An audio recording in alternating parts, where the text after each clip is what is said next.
Joseph, the Architecture of Survival. Prologue. He is 30 years old. He came in as a prisoner. He shaved this morning because they told him to, and he changed his clothes because they handed him something to wear. Now he is standing in the throne room of the most powerful man on earth. Pharaoh is looking at him. The court is looking at him. Every eye in this room belongs to someone who has never been a slave. Joseph has been one for 13 years. He will leave this room as the second most powerful man in the world. But that is not what is remarkable. What is remarkable is the stillness. A man who has been sold by his brothers, enslaved in a foreign country, falsely accused, thrown into prison, and forgotten there for 2 more years by the one man who could have helped him. And he is not trembling. He is not bitter. He is not performing composure. He simply has it, the way a man has it when composure is no longer a performance but a permanent condition, earned across years of suffering that would have destroyed someone who was only pretending to be what Joseph actually was. Who is this man? Not just the theological question, though it is that too, the human one, the one that matters regardless of what you believe, because whether you read Genesis as sacred text or as the oldest written record of a real administrator in the ancient Near East, the character at the center of it is the same, and that character is worth understanding. Chapter 1. The World Before Him. The world of the room Joseph walked into was one of the most unique periods in history. In the 19th century before the birth of Christ, the human race was concentrated in a handful of places. Most of the planet was empty. The continents we now know as the Americas were inhabited by peoples whose civilizations would not enter the historical record for another 1,000 years. Northern Europe was forest. Sub-Saharan Africa was forest and savanna. China was a constellation of small Neolithic settlements along the Yellow River, still centuries away from its first dynasty. The world's beating heart was a band of land that stretched from the mouth of the Nile, north and east through the Levant, around the great curve of the Fertile Crescent into Mesopotamia and down to the Persian Gulf. Outside that band, history was barely happening. Inside it, history was everything. Inside that band, you would have found 4 poles of power. The first was Egypt, the only superpower on earth. Egypt alone had a continuous history of more than 1,000 years behind it, a bureaucracy sophisticated enough to administer a country the length of a modern highway system, and the organizational capacity to move stone in quantities that still make engineers pause 4,000 years later. The 12th dynasty represented Egypt at its height, 8 pharaohs across roughly 200 years. Later Egyptians looked back on this period the way later Europeans look back on Rome.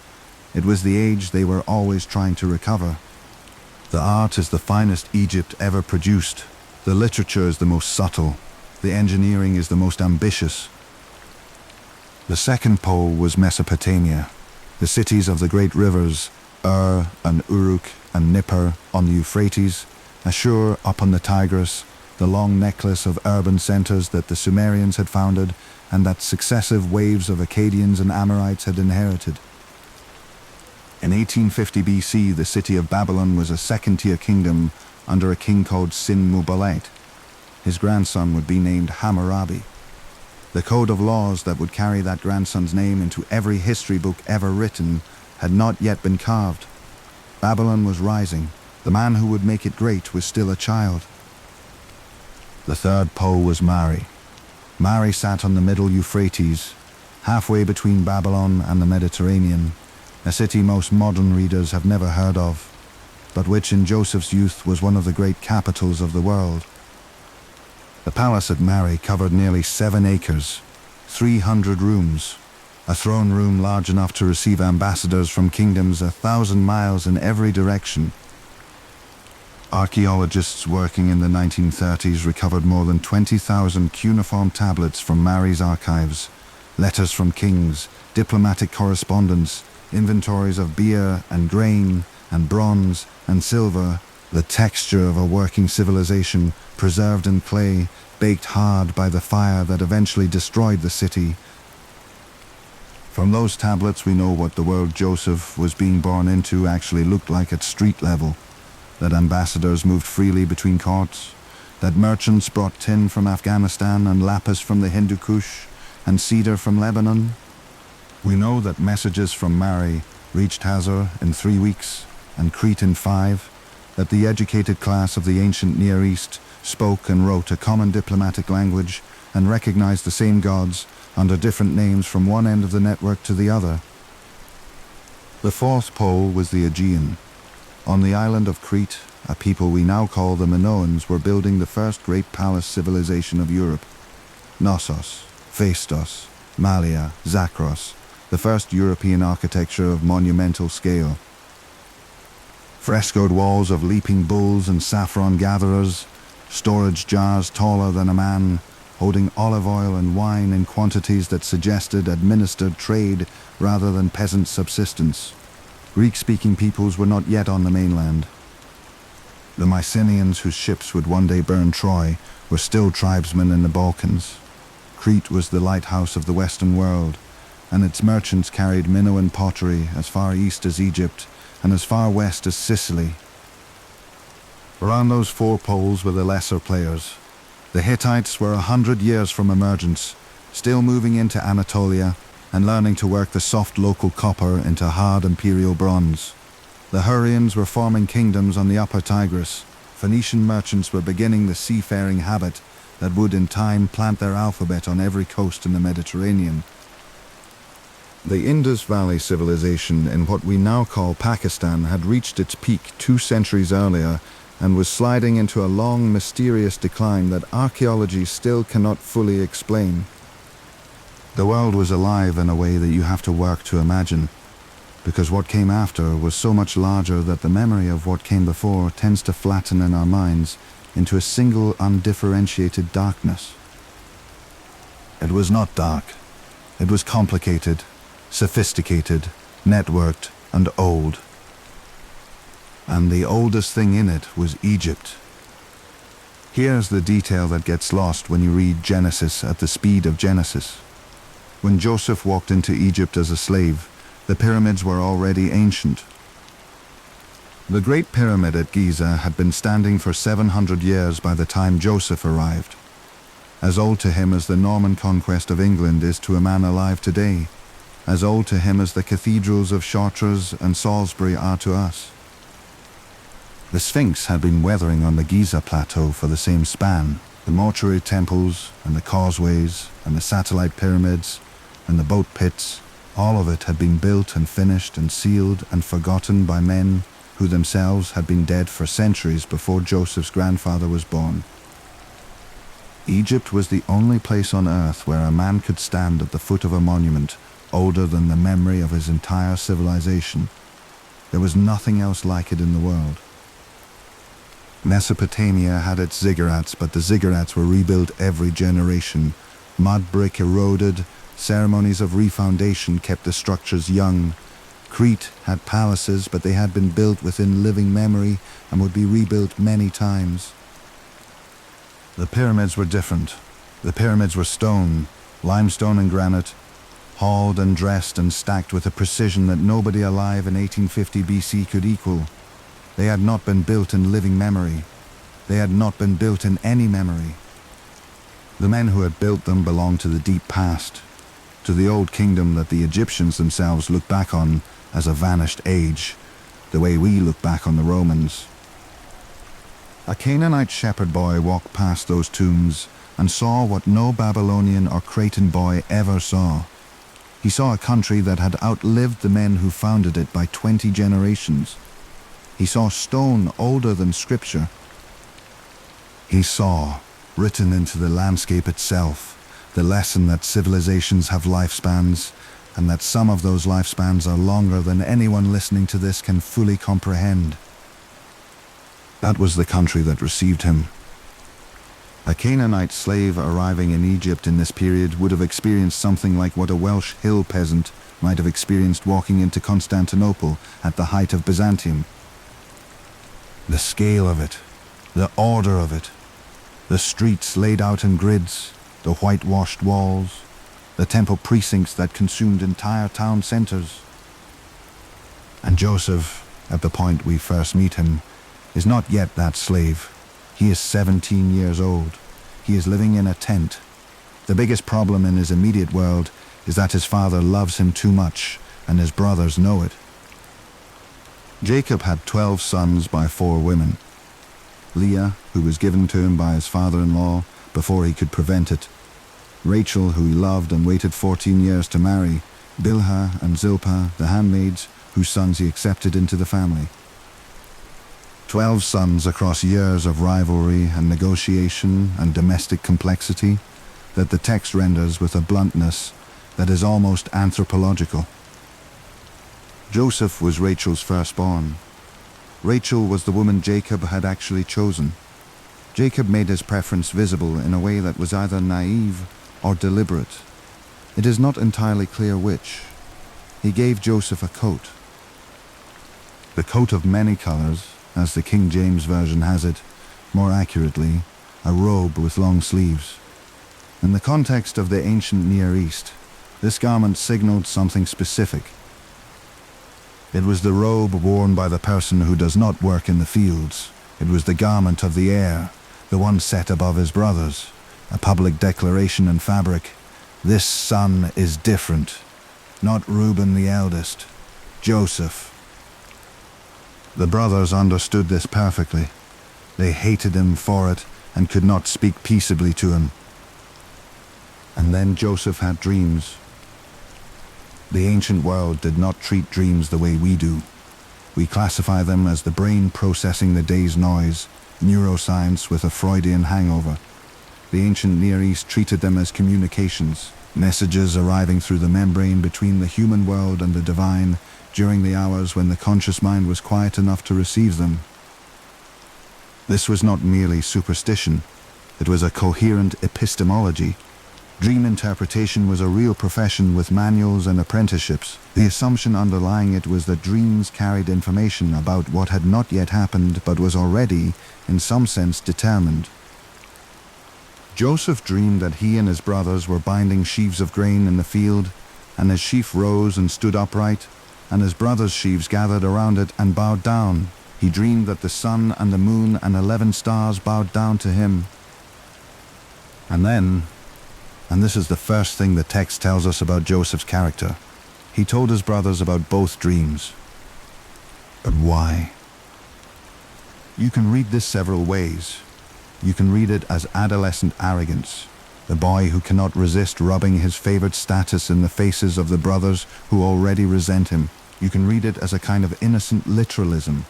He had these dreams, and he told the people who were in them, the way you might. You can read it as something more complex, a boy who already has a gift for reading situations and patterns, who is testing something, who does not entirely understand yet what he is setting in motion. What is not in dispute is the effect. His brothers hated him more. His father rebuked him, though the text adds immediately that Jacob kept the matter in mind. Even his father, who loves him most, is unsettled. The dreams are too specific. The imagery is too precise. Something about them has the weight of prophecy, and prophecy in that world was not a comfort. It was a burden, and it was binding. This is the household that will detonate. Jacob's sons were grazing the flocks near Shechem, and Jacob sent Joseph to check on them. The brothers saw him coming from a distance, the boy in the robe, the boy who dreams, and they said to each other, "Here comes the dreamer. Let us kill him and throw him in a pit, and say that a fierce animal devoured him, and we will see what becomes of his dreams." It was Reuben who stopped the killing. Throw him in the pit, yes. Leave him there, but do not shed blood. Reuben, the text tells us, intended to come back and rescue him. He did not. It was Judah who proposed the sale. Why kill him? What profit is there in his blood? Let us sell him to those traders. And he pointed to the Ishmaelite caravan coming down from Gilead, loaded with spices and balm and myrrh, heading for Egypt. And so they did. They pulled Joseph up out of the pit, and sold him for 20 pieces of silver to a group of Midianite traders who disappeared south toward Egypt with him before Reuben came back. 20 pieces of silver. That is the going rate in the ancient Near East for a healthy young male slave. It is a transaction price. It is the number you negotiate, and they negotiated it, and then they dipped the coat in goat's blood and brought it to their father, and Jacob tore his clothes and wept and would not be comforted. He said, "I will go down to Sheol mourning for my son." Joseph, meanwhile, was going to Egypt. He was not the first Semite to make this journey involuntarily. This is a point the historical record makes very clearly, and it matters for understanding the world Joseph was entering. In the great administrative papyrus known as the Brooklyn Papyrus, a document from roughly 1740 BC, approximately within the same century as Joseph's story, an estate in southern Egypt lists its domestic servants. 79 names. More than 40 of them are clearly Semitic, West Semitic names, the names of people from the Levant, from Canaan, from the same cultural world Joseph came from. The names include Issachar, which is the name of one of Jacob's own sons.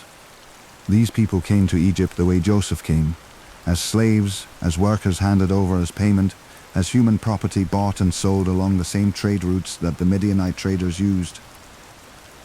The world that Genesis describes, Canaanite slaves in Egyptian households, working as cupbearers and domestic servants and stewards, is not a fictional construct.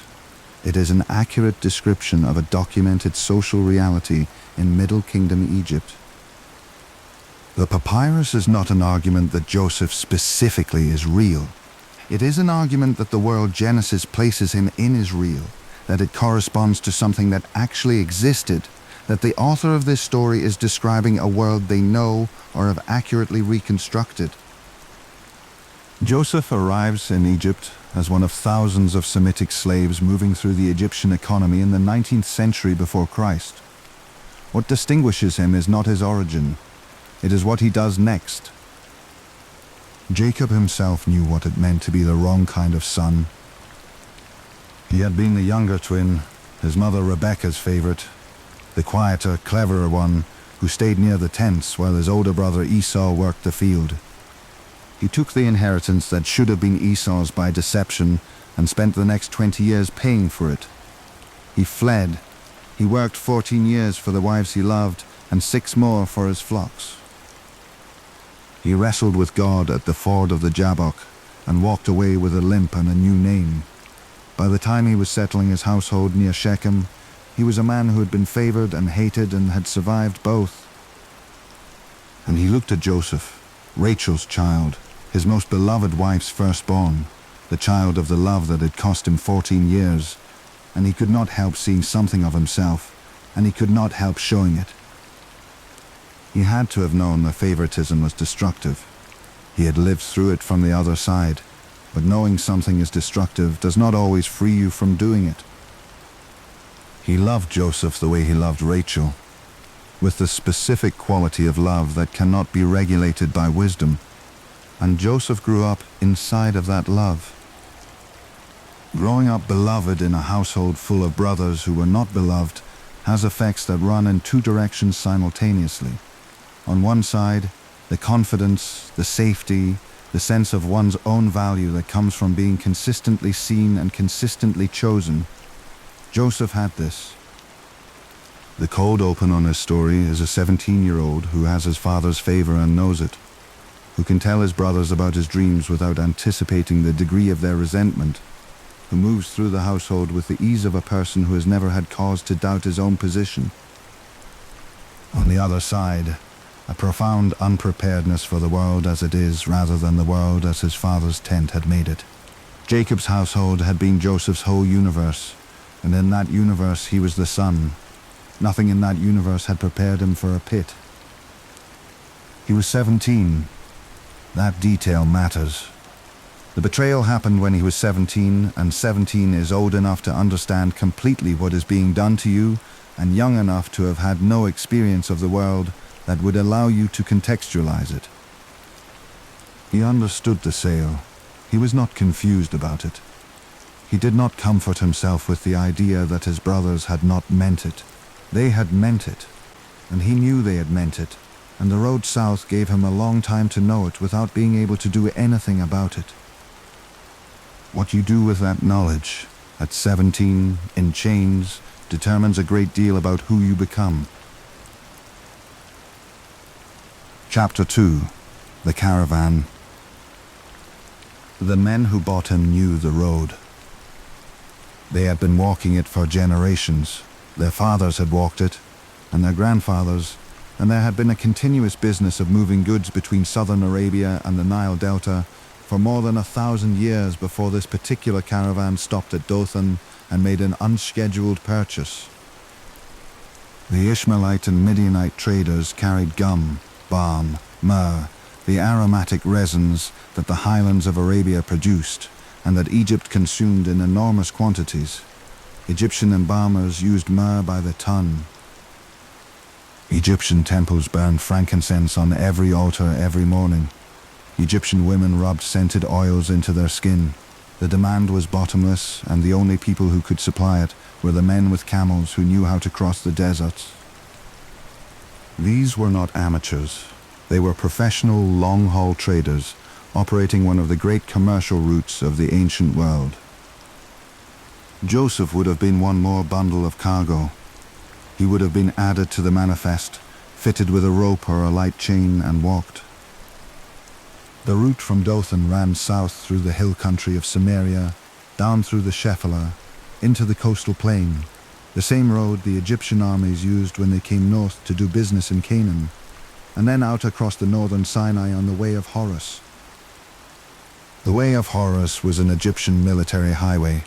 It had been built and maintained for centuries because Egypt was a country that took its frontiers seriously, and a country that understood that a road garrisoned at regular intervals was cheaper than an army that had to be raised after the fact. Every day's march on the Way of Horus brought you to an Egyptian fortress with wells and supplies, and a garrison of soldiers in kilts and bronze. Step by step, Joseph would have moved deeper into the gravitational field of the Egyptian state. He would have heard Egyptian spoken at the frontier posts. He would have seen, for the first time in his life, the first Egyptian writing, carved on stelae beside the wells, declaring this water and this rest belonged to the Pharaoh of Egypt. And even if he could not read the script, he would have understood what such markings meant. He would have begun to understand that he was entering a country that had been thinking about itself and writing for longer than any country he had ever heard of. Across the Sinai is a hard walk, 200 miles of sand and rock under a sun that hammers down without mercy from the moment it clears the eastern horizon until it sets behind the dunes in the west. The traders would have moved before dawn and rested through the worst of the day. Joseph would have walked at the pace of camels carrying spice bales, in heat that would have killed an unaccustomed man, and would have done its slower work on him simply by accumulating across the weeks. He would have learned, in those weeks, the first rules of survival under conditions he had never imagined. Drink when water is offered. Do not waste energy on what cannot be changed. Do not let the body's panic become the mind's panic. Do not let the mind's panic become anything at all. He would have learned how to put one foot in front of the other for hour after hour after hour, which is the discipline that all walking civilizations have had to teach their young men since the species began to walk. And then the country changed. The Sinai ends abruptly. The desert lifts and falls away, and the great delta of the Nile spreads itself out before you, green and watered, and impossible after weeks of sand. The air thickens. The smell of the desert, dry stone and goat and dust, gives way to the smell of the delta, which is mud and reeds, and the slow rot of vegetation that always grows where water always flows. Birds, frogs, the sound of irrigation channels moving water through fields, donkeys. The sounds of a country that has more food than it knows what to do with, because the Nile floods every year and leaves behind a layer of black silt that grows wheat with a generosity that no Canaanite hillside ever matched. He had never seen anything like it. He was processed at the frontier. Egyptian officials registered imported property the way they registered imported anything, with a tag, a clay ceiling, a notation in a ledger that we no longer have, but that we know existed because the system that produced it has left its bureaucratic fingerprints all over the surviving Egyptian record. He was now formally the property of his purchasers. Certified for sale within the Egyptian economy, the Midianites moved him on toward the markets of the Delta, and somewhere in those markets, the text does not preserve the haggling, but the haggling happened. He was sold to a man named Potiphar, captain of the guard of Pharaoh. The sale price would have included a profit margin over the 20 pieces of silver paid in Dothan. The traders had moved a piece of cargo 200 miles, and they expected to be paid for the moving. Joseph would have been led, with the new ceiling on his neck or his wrist, into a household in the city, and the door would have closed behind him, and that would have been the end of the first chapter of his life, and the beginning of everything else. Chapter 3. Egypt in his face. The first months in Potiphar's house are something to dig into because of what they were doing to him. Imagine the shock. A boy raised in a Canaanite tent, in a culture organized around flocks and water rights and the local hill country, suddenly dropped into the household of an officer of the most sophisticated state on earth. The mud brick walls would have been plastered and painted. The doorways would have been carved with the lintel inscriptions that Egyptian houses used to identify their owners and invoke protection. The floors would have been swept clean morning and evening by household slaves whose work was so routinized that they did it without thinking and without complaint, the way water flows. The food was alien. Egyptians lived on bread and beer. The bread was baked daily in conical clay molds heated in courtyard ovens, dense, gritty bread that wore the teeth of Egyptian skeletons down to stubs by the time they were 40, because the grinding stones used to mill the flour-shed sand into the dough. The beer was thick, so thick you almost chewed it. It was the staple drink of the working population. Children drank it, women drank it, soldiers drank it, and it was nutritionally substantial in a way that mere water never could have been. There was fish from the Nile. There were ducks and geese kept in courtyard pens. There were onions and garlic and lettuce and chickpeas and cucumbers. There was honey. There were dates. There was almost no red meat except on feast days, because cattle were valuable working animals, and you did not slaughter your tractor for dinner. Joseph would have learned a new diet from the bottom up, and it would have taken him months to stop missing the taste of what his mother's kitchen had produced. The language was the great barrier. Middle Egyptian was the most sophisticated literary language in the world at that point. It had been refined for 1,000 years by scribes who took their craft with the seriousness of medieval monks. Its writing system, the hieroglyphic script and its cursive shorthand, the hieratic, combined logograms, phonograms, and determinative signs in a way that took a scribe 12 years of formal training to master. Joseph would not have been trained as a scribe at first. He would have learned the spoken language by ear, the way every immigrant has always learned the language of the host country. Badly at first, then haltingly, then well enough to be useful, then well enough to be invisible. He had a young man's brain and a young man's necessity, and within a year or two he would have been functional in Egyptian, and within 5 he would have been thinking in it. The religion was everywhere. This is the part that modern readers tend to underestimate. Egypt was a country saturated in religion in a way that even the most pious modern societies cannot replicate. Every doorway had a small niche for the household gods. Every village had its temple. Every region had its patron deity. Every profession had its tutelary spirit. Every day of the calendar had its lucky and unlucky associations and its corresponding ritual obligations. The cult of Amun was rising at Thebes. Ptah ruled at Memphis with his consort Sekhmet, the lion-headed goddess of war and healing. Hathor walked the temples with her cow's horns and her sun disk between them. Bastet purred at the household altars in the form of the domestic cat. Anubis presided over the burial of the dead. Osiris had been murdered by his brother Set and resurrected by his wife Isis, and the whole agricultural cycle of the Nile flood was understood as a reenactment of that death and resurrection every single year. The Egyptian gods were not abstractions.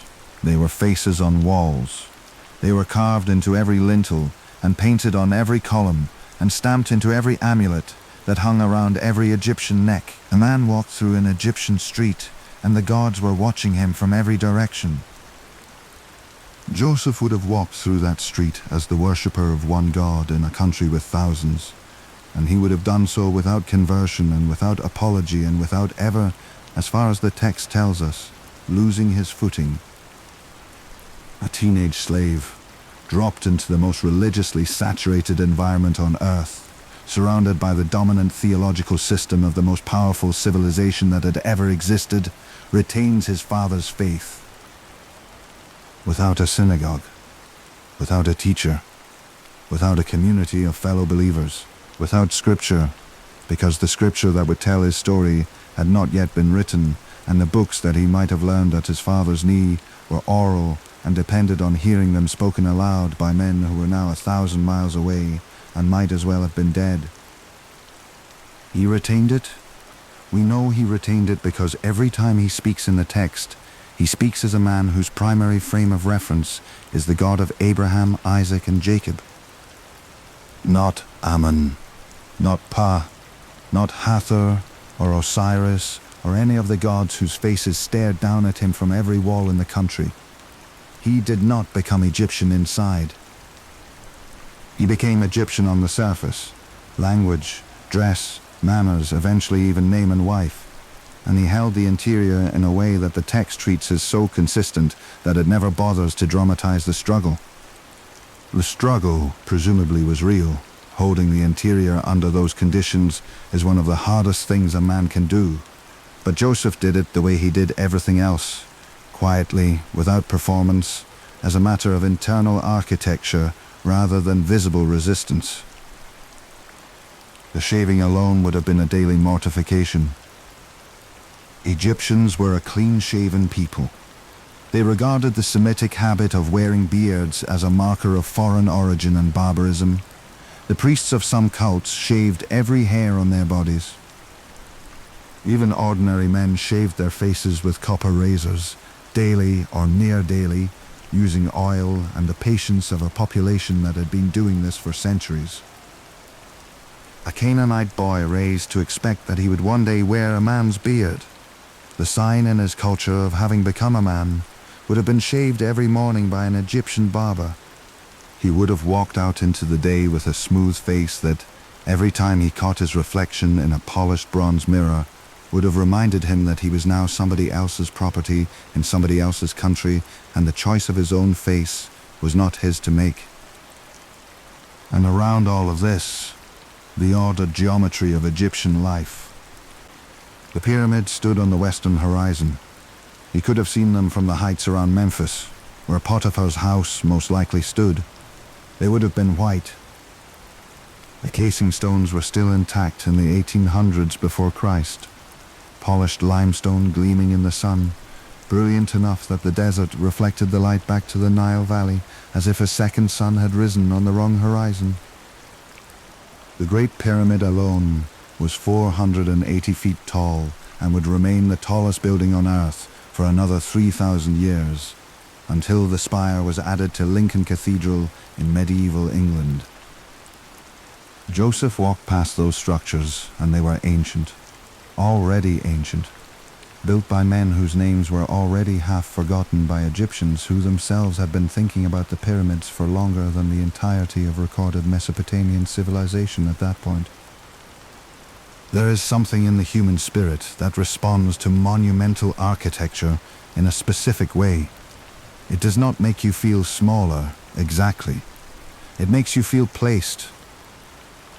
It tells you that you are standing in a continuity that began before you and will continue after you, and that the men who came before you were capable of work that the men of your own generation could not equal, and that the proper response to this is not despair but seriousness.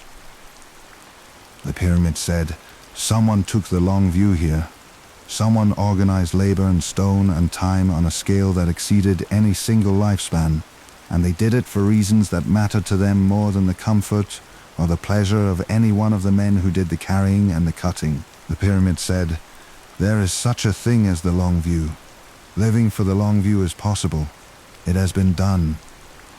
A boy who grew up to manage an agricultural program across 7 years of plenty and 7 years of famine, a man whose entire administrative achievement was the application of the long view to a problem that none of his contemporaries had been able to see, that boy walked past the pyramids every day for years and absorbed something from them. By his 20th year in Egypt, he would have become, to all outward appearances, an Egyptian. He spoke the language, he ate the food, he understood the religion well enough to live politely inside it without believing it. He shaved his face and dressed in linen and walked the streets of Memphis with the bearing of a man who belonged there. To a Canaanite from his father's tents, he would have been almost unrecognizable. To an Egyptian, he would have been almost indistinguishable from a native, except for whatever residue remained in the cheekbones and the eyes, the things you cannot quite shave off, the foreignness that hides in the body even when the surface is fully assimilated. But the interior was Hebrew. That is the thing. That is what the entire story turns on. He could become Egyptian on every layer the Egyptians could see and remain something else underneath. The something else underneath was the part that mattered, and the something else underneath was the part that eventually would save the very country that had absorbed him. He did not yet know that. He was a slave in a captain's house, learning to grind grain and carry water, and answer to whatever name the steward used for him. The long view was ahead of him, but the discipline that would make the long view possible was being built every day in the smallest movements of his hands. He was being made. Chapter 4. The Pit. We do not know what happened to Joseph between the moment the Midianite traders hauled him out of that pit in Canaan and the moment he appeared in Potiphar's household in Egypt. The journey south would have taken weeks, across the Sinai, down through the eastern delta, into the Nile Valley. He would have walked in chains or rope, in the heat, surrounded by strangers whose language he was beginning to learn because he had no choice but to learn it. He was 17 years old. He had been, a few days earlier, the beloved son of a wealthy patriarch, the boy in the special robe, the boy whose father could not help showing the world how much he loved him. He had gone from that to a coffle of slaves on a desert road in what must have felt like a single afternoon. We do not know what he thought on that road. The text does not give us his interior during the journey. What the text gives us is everything that happens after, and the man we see in everything that happens after is a man who processed whatever happened on that road privately, completely, and apparently without allowing it to reshape the core of who he was. That is the first remarkable thing about Joseph. Not the dreams, not the coat, the fact that the 17-year-old who arrived in Potiphar's household was still recognizably the same person who had left his father's tent, and that whatever the road between those 2 points had cost him, it had not broken him or made him small. How does a person survive that? Some people who are deeply betrayed survive through anger. They organize their lives around the wrong done to them, and the anger keeps them upright. Some survive through resignation, some go numb, some break in ways that never fully heal. Joseph did none of these things. What he did was continue to be Joseph. In every environment he entered, regardless of how he arrived, he eventually organized it. He was incapable of being merely present. He was always eventually running the room he was in. Chapter 5. Potiphar's House. Potiphar was the captain of Pharaoh's guard.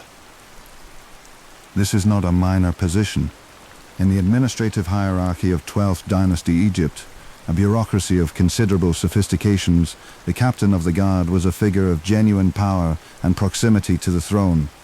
This was not a wealthy merchant's house. This was the household of a man who stood in Pharaoh's presence, who was trusted with Pharaoh's security, who moved in the innermost circles of the Egyptian state. Joseph did not start at the top of that household. He started at the bottom, the way every slave started. He was assigned work, and he did it, and then he was assigned more work, and he did that, and the text renders the progression with characteristic economy. The Lord was with Joseph, and he became a successful man, and his master saw that the Lord was with him, and that the Lord caused all that he did to succeed in his hands. Translated out of the theological register, Joseph was visibly competent, unusually, persistently, noticeably competent, not just capable of executing tasks, but capable of seeing what needed to be done before he was told to do it, of organizing systems that hadn't been organized, of producing results in areas that had previously produced less. Potiphar noticed this the way any intelligent manager notices a subordinate who is genuinely exceptional rather than merely adequate. And then he did what intelligent managers do when they find someone like that. He promoted him and kept promoting him until Joseph was running the entire household. The text says Potiphar left everything in Joseph's hand and had no concern for anything except the food he ate. Egypt had a literature about how men like Joseph were supposed to be made. Generations of scribes had been writing what the Egyptians called sebayit, instructions, manuals of conduct addressed by fathers to sons or by old viziers to younger officials, teaching them how to live the life of a public servant. The instruction of Ptahhotep, the most famous of these, advised restraint in speech, generosity to subordinates, fidelity to the king, the careful management of appetites, the patient accumulation of trust. The instruction of Amenemhat warned against putting confidence in friends and counseled the prince to keep his own counsel. The instruction of Merikari urged justice, the welfare of the people, the careful management of the granaries against years of low Nile. These were the manuals by which Egyptian officials were trained. They represent the highest distillation of Egyptian wisdom about how a man should comport himself in the corridors of power, and what they describe is precisely the character that Joseph already had when he arrived. He had not read Ptahhotep. He could not have read Ptahhotep. He had grown up in a Canaanite tent, learning the stories of his fathers and the customs of his people, and nothing in that formation had been an Egyptian wisdom curriculum. But the qualities the Egyptians spent 12 years training into their scribes, the self-mastery, the patience, the careful speech, the long view, those qualities were native to him. He arrived in Egypt with them already in place. A character that the Egyptian wisdom tradition aimed at producing across a decade of formal training was the character Joseph already was when he walked through Potiphar's door. That is why he rose so fast. Egyptian managers were looking for the man Ptahhotep described, and most Egyptian managers had to settle for approximations because Egyptian boys are human boys and Egyptian formation was imperfect. Potiphar looked at this Hebrew slave and saw the thing he had been trained to look for, in a form so complete that it could not be missed. This is the first complete expression of a pattern that will repeat 3 times in Joseph's life. He arrives somewhere with nothing. No status, no leverage, no advantage. He works, he produces results, he earns trust. He is eventually given responsibility over everything. Then something happens to break it, and he is sent back to zero, and the cycle begins again. The pattern is so consistent across the narrative that it stops looking like luck and starts looking like a disposition, a set of qualities so embedded in the man that no external circumstance can prevent them from expressing themselves. What are those qualities? The text gives us enough to work from. He was intelligent, not just clever but analytically precise. He could read complex systems and find the leverage points. He would demonstrate this most dramatically in Pharaoh's throne room, when he not only interpreted the dreams but immediately, without being asked, designed the administrative response to what he had just interpreted. Most people, handed the diagnosis, would wait to be asked for the prescription. Joseph did not wait. He was disciplined in a way that went beyond ordinary self-control. This discipline would be tested most severely in Potiphar's house, and the test arrived in the person of Potiphar's wife. The text is brief and without sensationalism. She wanted him to lie with her.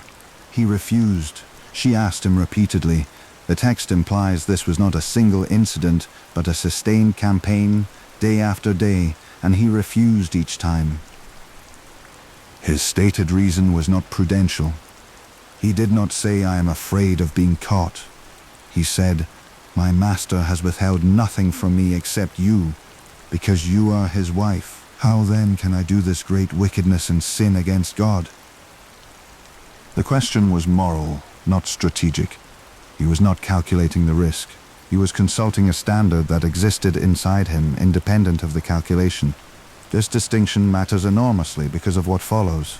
The refusal cost him everything.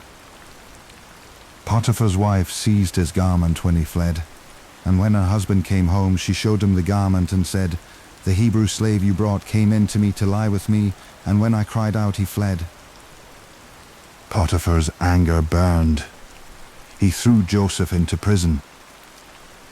There is something to not gloss over. Potiphar was the captain of Pharaoh's guard. The prison Joseph went to was under Potiphar's own authority. Joseph was accused of attempted assault of the wife of one of the most powerful men in Egypt. By the standards of the ancient Near East, the expected outcome of that accusation was not prison, it was death. He was not killed, he was imprisoned. The minimum available response, not the maximum. A man who fully believed his wife would have killed Joseph immediately. Potiphar did less than the situation technically demanded. It is more than possible that the man who had watched Joseph run his household could not entirely reconcile the accusation with what he knew of the man, so he imprisoned him instead. Potiphar may have saved Joseph's life,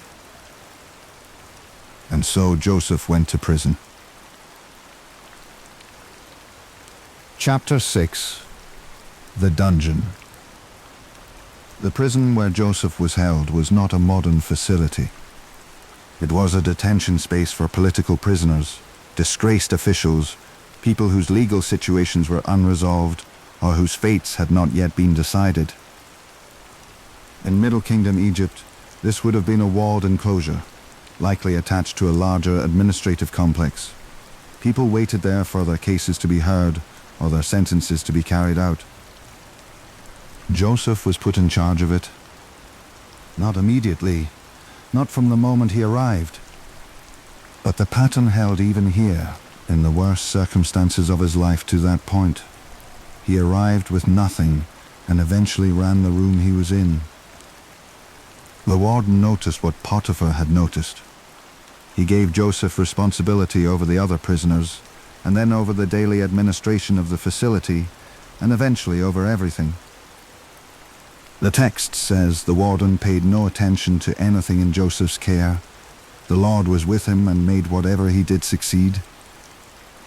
We have no Egyptian record of a prisoner being elevated to an administrative role within a prison. This is not the kind of detail that Egyptian records would preserve. It is an internal management arrangement, beneath the threshold of what gets inscribed on stone. But the pattern is consistent with everything else we know about Joseph.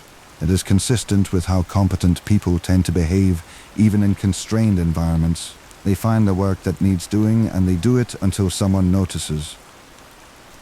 Then Pharaoh's cupbearer and baker offended him. The text does not specify how. He sent them both to the same prison where Joseph was held, and Joseph was assigned to serve them. These were not ordinary prisoners. The cupbearer was the official who tasted Pharaoh's wine before it reached his lips.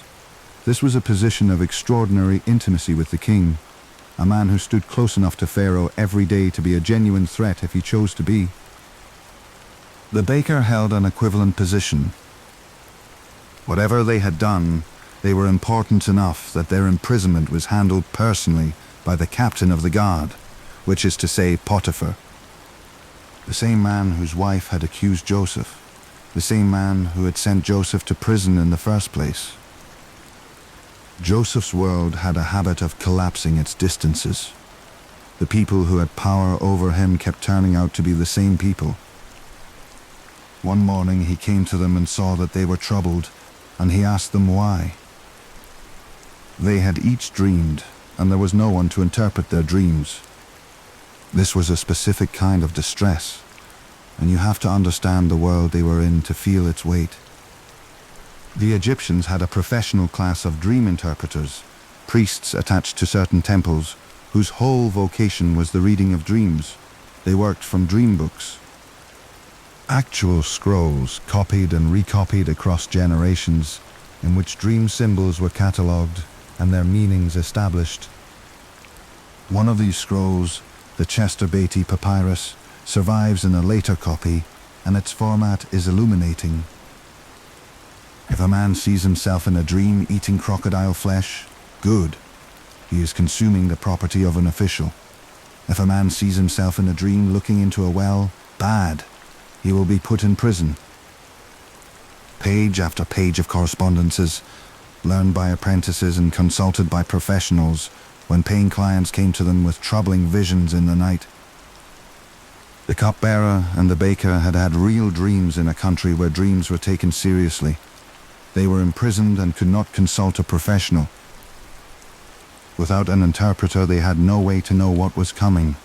The dreams burned in them. What Joseph said next: "Do not interpretations belong to God? Tell me your dreams." He did not present himself as an expert. He did not claim credentials or experience. He displaced the whole question from himself to God, and then he listened. This is a pattern in Joseph. Not false modesty, but a genuine orientation towards something beyond himself. In the throne room of Pharaoh, he will do the same thing. He always begins by pointing away from himself. And he was working from a completely different epistemology than the Egyptian dream interpreters. The Egyptians had a method: look-up, correlation, established correspondences, the careful accumulation of professional knowledge. Joseph had no method. He had a posture, open to revelation, untrained, unequipped, but oriented toward the source he believed produced the dreams in the first place. The Egyptian dream interpreters worked from books. Joseph worked from what he believed was the author of the dreams. When the two systems would eventually collide in Pharaoh's throne room, the system without books would win. The Egyptian books were a record of what other people had once said dreams meant, and Joseph was working directly from the place dreams come from. The cupbearer's dream was of a vine with 3 branches. The branches budded and blossomed and bore clusters of ripe grapes. Pharaoh's cup was in his hand. He pressed the grapes into the cup and gave it to Pharaoh. Joseph interpreted, "Within 3 days Pharaoh will lift up your head and restore you to your office. You will place Pharaoh's cup in his hand as formerly when you were his cupbearer." And then immediately he added, "When it goes well with you, remember me to Pharaoh and get me out of this place. For I was stolen out of the land of the Hebrews, and I have done nothing here that they should put me in the pit." This is one of the most human moments in the story. Joseph interprets the dream, gives the good news, and then, in the same breath, asks for help. He is not too proud to ask. He is not performing stoic acceptance. He wants to get out. He is asking the one person in the room who might be able to help him. He is asking directly, plainly, with a brief and accurate summary of his situation. "I was stolen. I did nothing wrong. Get me out." The baker, emboldened, told his own dream. Joseph's interpretation was less welcome. "Within 3 days Pharaoh will lift your head from you. He will hang you on a tree, and the birds will eat the flesh from you." 3 days later, on Pharaoh's birthday, Both interpretations proved exact.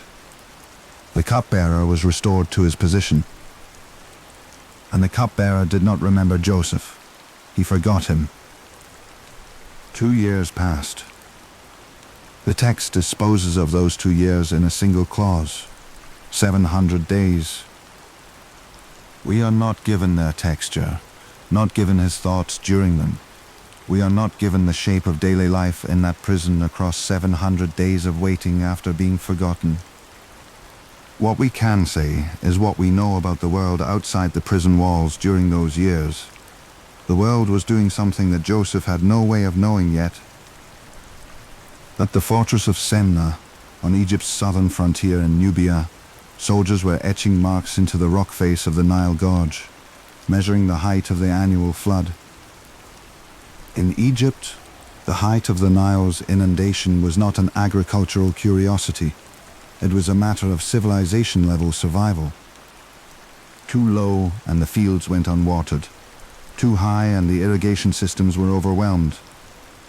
The margin between those two catastrophes was narrow. The pharaohs of the 12th dynasty had been measuring it for generations. The Semna records from this period show something extraordinary. The Nile was running high. Not dangerously high, not the flood that drowns everything, but extraordinarily, unusually, consistently high. Year after year, the flood levels came in above the long-term average. The harvests were exceptional. The granaries were filling. Egypt was experiencing a sustained period of agricultural abundance unlike anything in living memory. In Pharaoh's palace, 2 years after Joseph had correctly predicted both what would happen to the cupbearer and what would happen to the baker, Pharaoh was dreaming. Joseph was still in prison. He had been there long enough that being there had become a fact of his life. It was no longer a temporary injustice about to be corrected. He had come to Egypt at 17. He had worked in Potiphar's house for some years.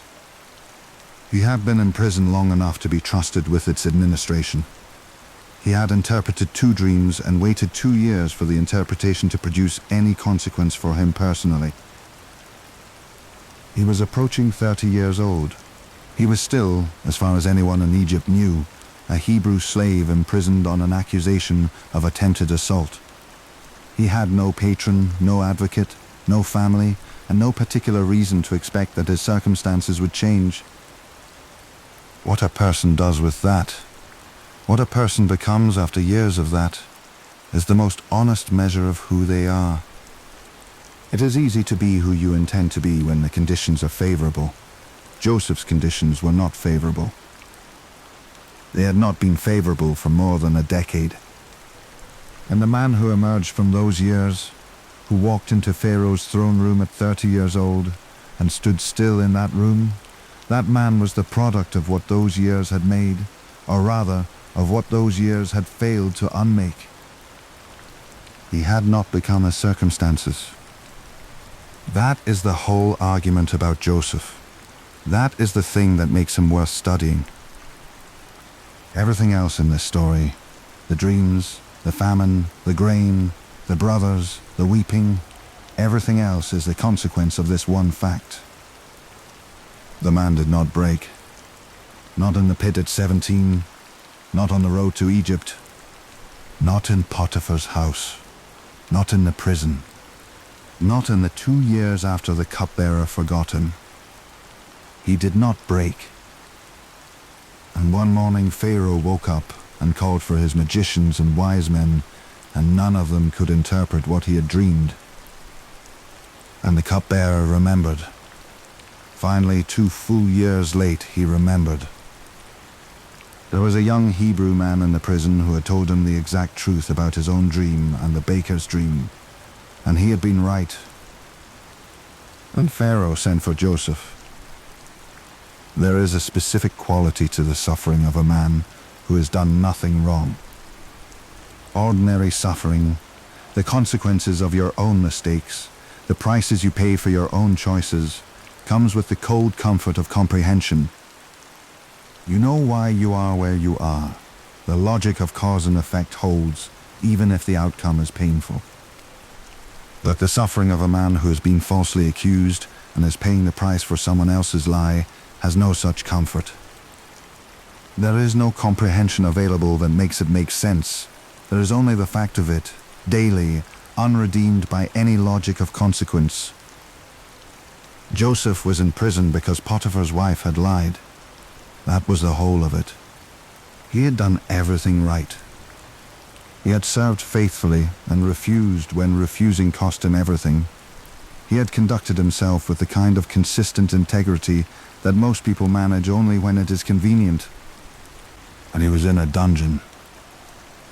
The ancient world had theological answers for this. God was testing him. God was shaping him.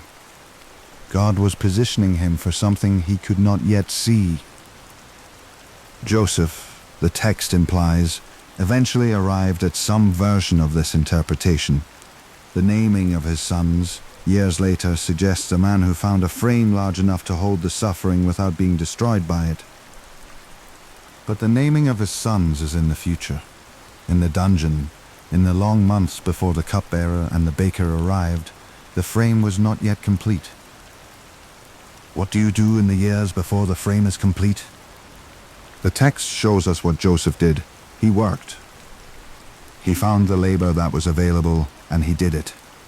He did it well enough that the chief jailer noticed, and he was given more responsibility, and he did that well too. He did not wait to be freed before he engaged with the world he was in. He engaged with the world he was in as it was. He did the work that was in front of him, and he let the work be its own justification, rather than waiting for external validation that was not coming. This is not the same as passive acceptance. Joseph is not a man who accepts his circumstances because he has decided they are unchangeable. He is not a stoic. He asked the cupbearer to remember him. He wanted to get out. He was not constructing a spirituality of resignation. He was doing something harder. He was being fully present in a situation he had not chosen and could not control, finding the work within it, doing it with complete seriousness, and not allowing the injustice of the situation to poison the quality of the work. Most people cannot do this. Most people, trapped in an unjust situation, allow the injustice to become the center of gravity around which everything else orbits. Every action becomes either resistance or accommodation of the injustice. Or they dissociate from their circumstances entirely. They go through the motions while their real self is somewhere else, somewhere the injustice cannot reach. Both of these are understandable.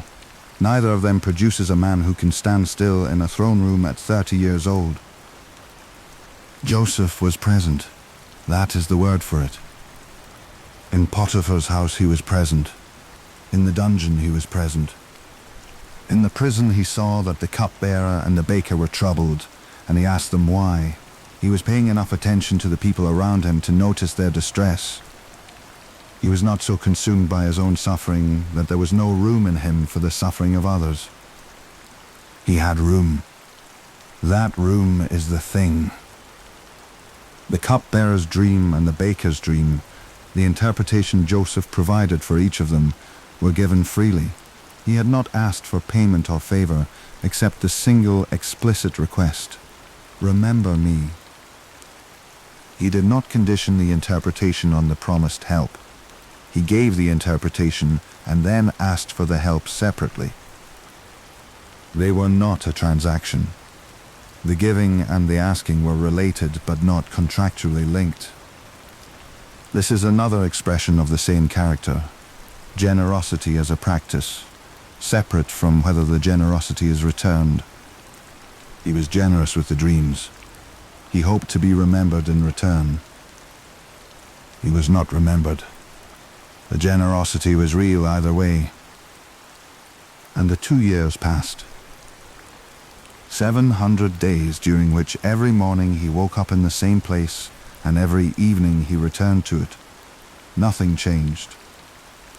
The cupbearer was in Pharaoh's palace tasting wine. The baker was dead. Joseph was in the dungeon. He had been right about both of them, precisely right, and he was in the dungeon. There is nothing romantic about 2 years in a prison after being forgotten. There is no way to make that experience dignified from the outside.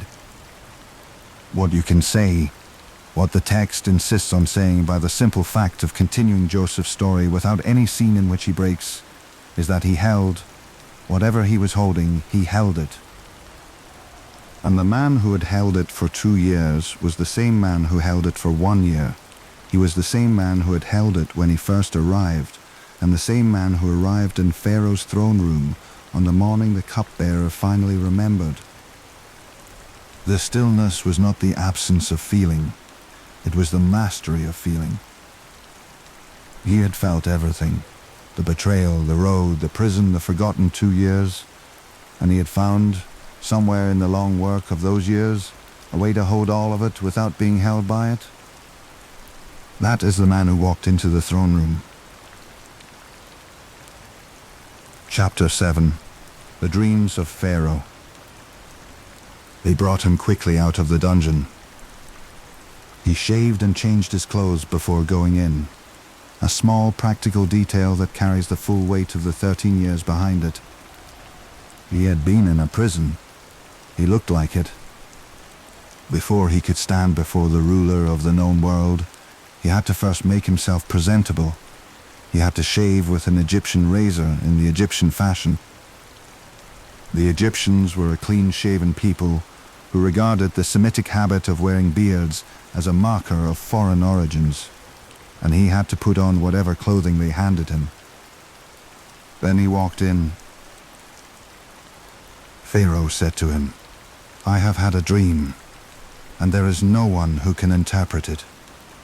I have heard it said of you that when you hear a dream you can interpret it." And Joseph answered Pharaoh, "It is not in me." God will give Pharaoh a favorable answer. This is the answer of a man who is completely settled in himself. He is standing in the throne room of the most powerful man on earth. He came in as a prisoner. His entire future, his freedom, possibly his life, depends on what happens in the next few minutes, and he begins by giving the credit away. Not falsely, not performatively. He genuinely believes what he is saying.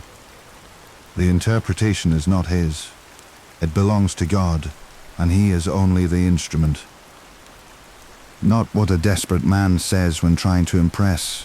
What a man says when 13 years of circumstance have stripped away every pretension and left only what is actually there. Pharaoh told him the dreams. The 7 fat cows rising from the Nile, grazing in the reed grass. Then the 7 gaunt cows, ugly and thin, unlike any Pharaoh had seen in all of Egypt for badness. The gaunt cows eating the fat cows. Then the 7 plump heads of grain on a single stalk, and then the 7 thin heads, blighted by the east wind, swallowing the plump ones. Pharaoh had told these dreams to his magicians, and none of them could explain them. It is worth pausing on this failure. The Egyptian magicians were professionals. They had the dream books. They had the catalogues of symbol and meaning. They had spent their working lives studying the patterns of dreams. They knew the accepted correspondences between dream objects and waking world reference. And every one of them, looking at Pharaoh's dream, came up empty. The dream did not fit the manuals. The pattern was wrong. The symbols were out of place. They had no professional answer. To fabricate one would have been deadly. Pharaoh would have tested it against subsequent events. So they admitted they did not know. The professionals failed. The Hebrew slaves succeeded. The man without books read the dream. He was reading from the author of the dream, rather than from a manual of what other men had once thought dreams meant. Joseph said, "The dreams of Pharaoh are one. What God is about to do, he is shown to Pharaoh. The 7 good cows are 7 years, and the 7 good heads are 7 years. The 7 lean and ugly cows that came up after them are 7 years. The 7 empty heads blighted by the east wind are also 7 years. There will be 7 years of great plenty throughout all the land of Egypt. After them there will come 7 years of famine, and all the plenty will be forgotten in the land of Egypt. The famine will consume the land. And then, without being asked, without pausing for permission, Joseph kept talking. Let Pharaoh select a discerning and wise man and set him over the land of Egypt. Let Pharaoh proceed to appoint overseers over the land. Let them take 1/5 of the produce of the land of Egypt during the 7 plentiful years. Let them gather all the food of these good years that are coming. Let them store up grain under the authority of Pharaoh for food in the cities, and let them keep it. That food shall be a reserve for the land against the 7 years of famine that are to occur in the land of Egypt. The land may not perish through the famine. He diagnosed the problem and prescribed the solution in a single breath. He did not stop at the interpretation. In the time it took Pharaoh to finish describing 2 dreams, he understood what kind of catastrophe was coming. He understood exactly what administrative architecture was required to manage it. He had never run a country. He had run a household and then a prison. And he looked at the shape of the problem and designed the response with the precision of a man who had been thinking about systems all his life. Because he had been. That is what his mind does. In Potiphar's house, and in the prison, and in the throne room. The mind that sees what needs doing and does it. Pharaoh said to his servants, "Can we find a man like this, in whom is the Spirit of God?"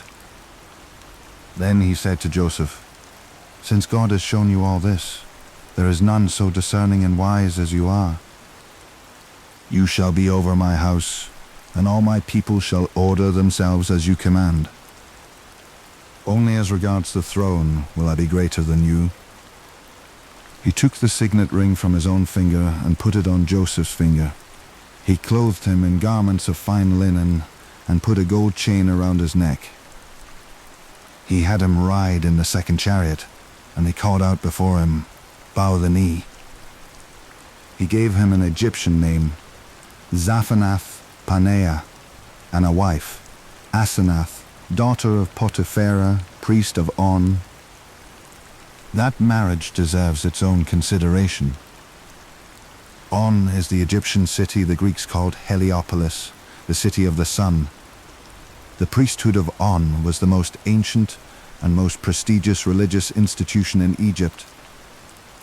It went back to the very beginning of dynastic memory. The cult of Atum-Ra, the creator god, the self-engendered father of the gods, had its center at On. The high priests of On stood at the absolute summit of the Egyptian religious establishment. No other priesthood could match them. They were the keepers of the oldest theological tradition in the country. They held the keys to the cosmology that explained why Pharaoh ruled, why the sun rose, why the Nile flooded. For Pharaoh to give Joseph the daughter of the high priest of On as a wife was not a casual gesture. It was a deliberate political act. It said this foreigner is being grafted into the absolute summit of Egyptian aristocracy through the oldest and most prestigious religious lineage in the country. His sons will be the grandsons of the priest of On. They will grow up half inside that priestly world. They will have access, by birth, to the inner courts of Egyptian religion that no foreigner could otherwise touch. This was the highest welcome Pharaoh could extend, and Joseph received it. He took the wife, and he took the name, and he took the ring. He walked out of the throne room as Zaphanath-Paneah, son-in-law of the priest of On, vizier of Egypt, master of a country that had bought him for a handful of silver 13 years earlier. But the interior was still Hebrew. This is the thing the marriage cannot reach. He could marry the priest of On's daughter, and remained a worshipper of the God of Abraham. He could give his children Egyptian birthrights and name them Hebrew names. He could wear the gold chain of an Egyptian official and pray in private to a god whose name the Egyptians had never heard. The Egyptian welcome was total at the level of the surface. It did not touch what was underneath. And what was underneath was the part that mattered.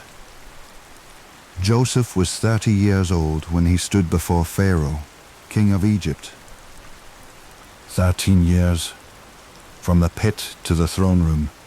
13 years.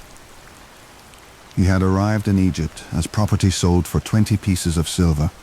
He left this audience as the vizier of the most powerful nation on earth. There is a historical dimension to this appointment that deserves attention. The office of vizier in 12th dynasty Egypt was the most powerful administrative position in the world's most organized state.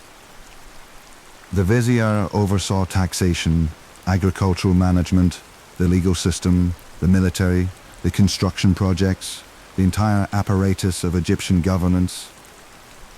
He was the chief executive of a civilization. The pharaoh was the symbolic and spiritual center, the living god, the son of Ra. But the vizier ran the country. The 12th dynasty produced great viziers. We know their names, and in some cases their careers, in considerable detail. But in the reign of Sesostris III, the pharaoh who most scholars now associate with the period of Joseph's elevation, the vizier record has a notable gap. The documentation is thinner than usual. The normal administrative record shows something like an opening. This is not a dramatic smoking gun. Egyptian records are fragmentary, and the absences have multiple explanations. But it is at minimum consistent with the biblical account, a foreign-born official elevated by personal royal favor, rather than through the normal channels of Egyptian bureaucratic advancement, would be more likely to fall into that kind of administrative gap than a native Egyptian career vizier.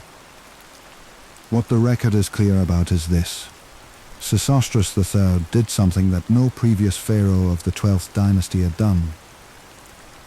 He abolished the nomarchs. The nomarchs were the provincial governors, semi-independent hereditary officials who controlled the agricultural territories of Egypt's regions. They had their own armies, their own administrative apparatus, their own courts.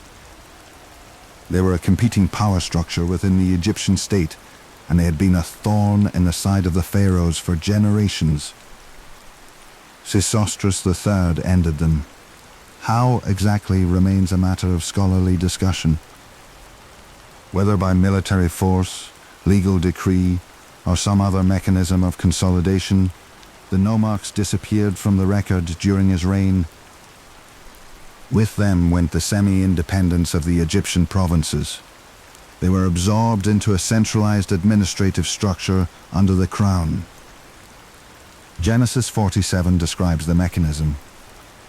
When Joseph's grain program ran out the money of the Egyptian people, they came to him and said, "Give us bread." And Joseph gave them bread in exchange for their livestock. When the livestock was gone, they came again. "We have nothing left but our bodies and our land. Buy us and our land for bread, and we and our land will be servants to Pharaoh." So Joseph bought all the land of Egypt for Pharaoh. Each of the Egyptians sold his field because the famine was severe on them. The land became Pharaoh's. As for the people, he made servants of them from one end of Egypt to the other. Only the land of the priests he did not buy. The outcome of the famine in Genesis is that Pharaoh owns everything. The independent landholding class has been broken. Only the priesthood has been preserved.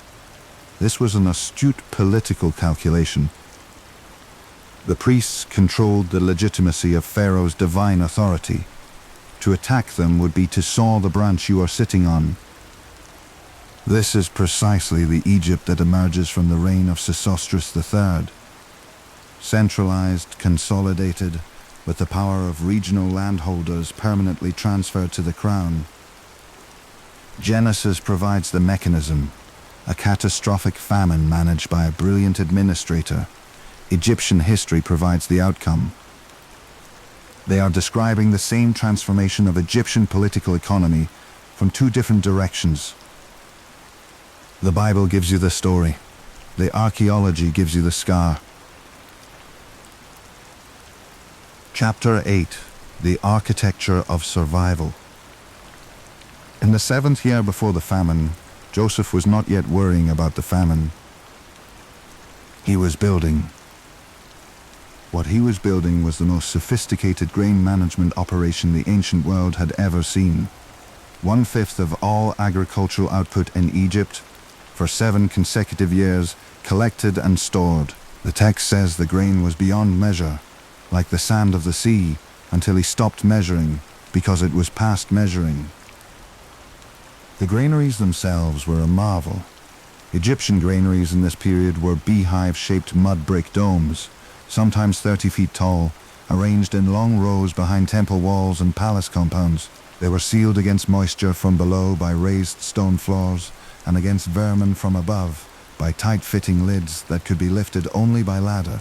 Grain was poured in from the top and drawn out from a door at the base, so the oldest grain was always being used first, while the newest was always being added on top.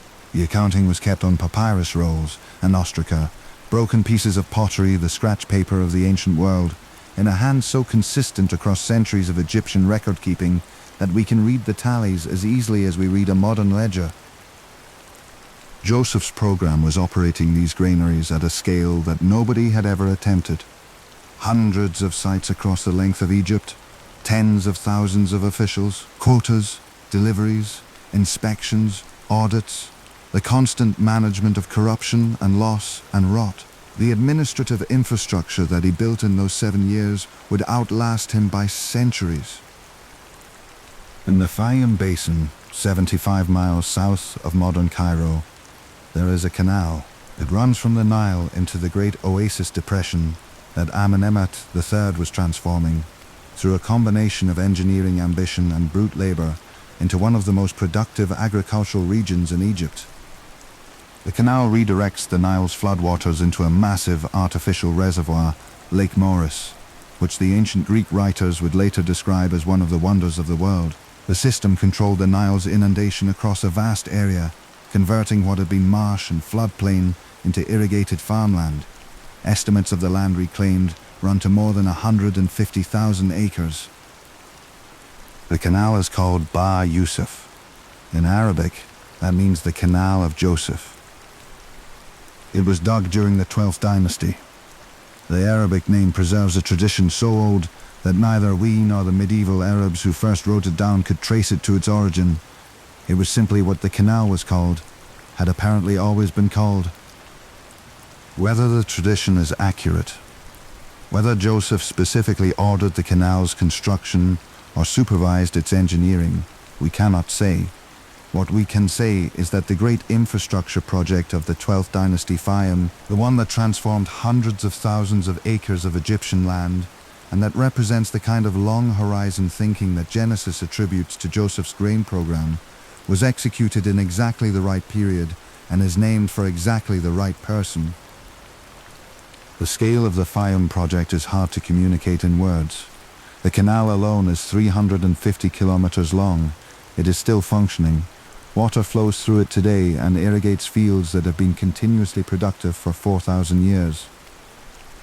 At the southern end of the basin, on a low hill at the edge of the reclaimed land, Amenemhat III built a pyramid and attached to it a mortuary complex so vast and so labyrinthine that Herodotus, when he visited Egypt 15 centuries later, said it surpassed even the pyramids in wonder.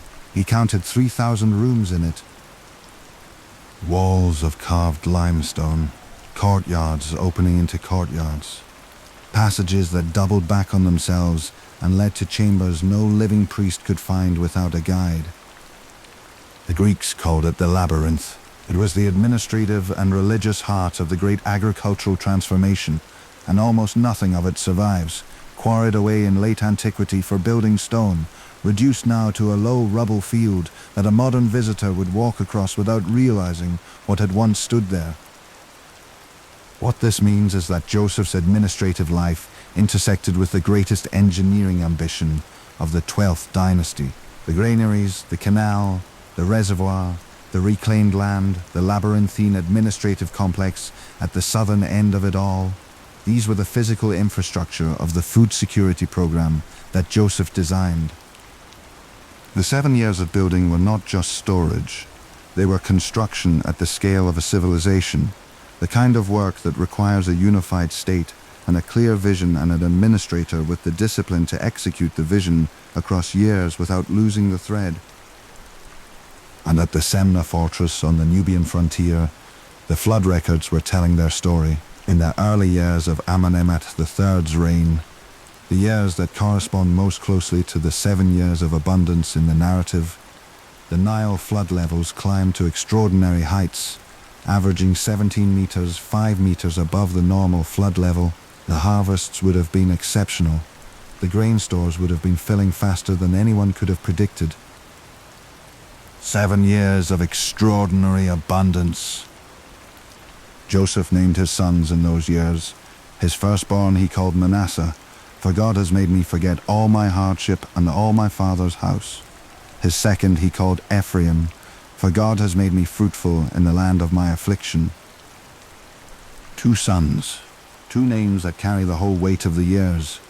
Manasseh, forget, meaning he had not forgotten, not naturally, not easily, but he had been given something that allowed him to release it.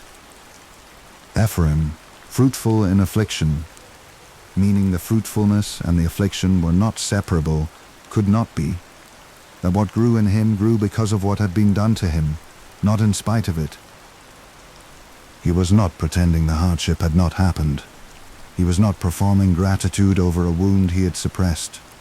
He named it in his sons' names permanently. The hardship was real, the affliction was real, and the God who had been present through all of it had made him fruitful in the middle of it, and that was what he chose to carry forward rather than the alternative. This is the deepest piece of Joseph's character, and it shows up here first, in the naming of his children before the famine comes and before his brothers arrive, in the quiet middle years when he is running Egypt and raising sons, and the worst of what happened to him is far enough away to look at clearly. He chose to look at it as preparation rather than punishment.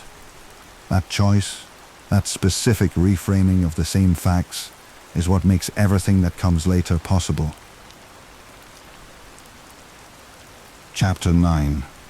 When the famine came. In the 8th year after Joseph stood before Pharaoh, the Nile did not rise. Or rather, it rose. The Nile always rises in summer, pulled by the Ethiopian rains and the snowmelt of the Central African plateau. But it did not rise enough. The floodline came in below the mark. The fields at the edge of the floodplain went unwatered. The crops planted in the shrunken band of mud were thin. In the 2nd year, the flood came in lower still.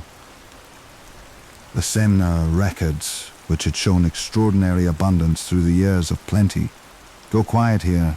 The marks stop. Whether this is because the disaster was too catastrophic to record, because the soldiers doing the recording were reassigned, or because the Nile itself had dropped below the minimum level at which measuring made administrative sense, we don't know.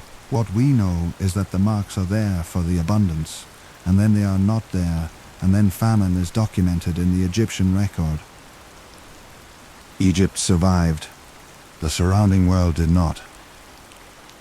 To say that Joseph stored 1/5 of Egypt's grain for 7 years is to state a logistics problem most people process as a number and move past.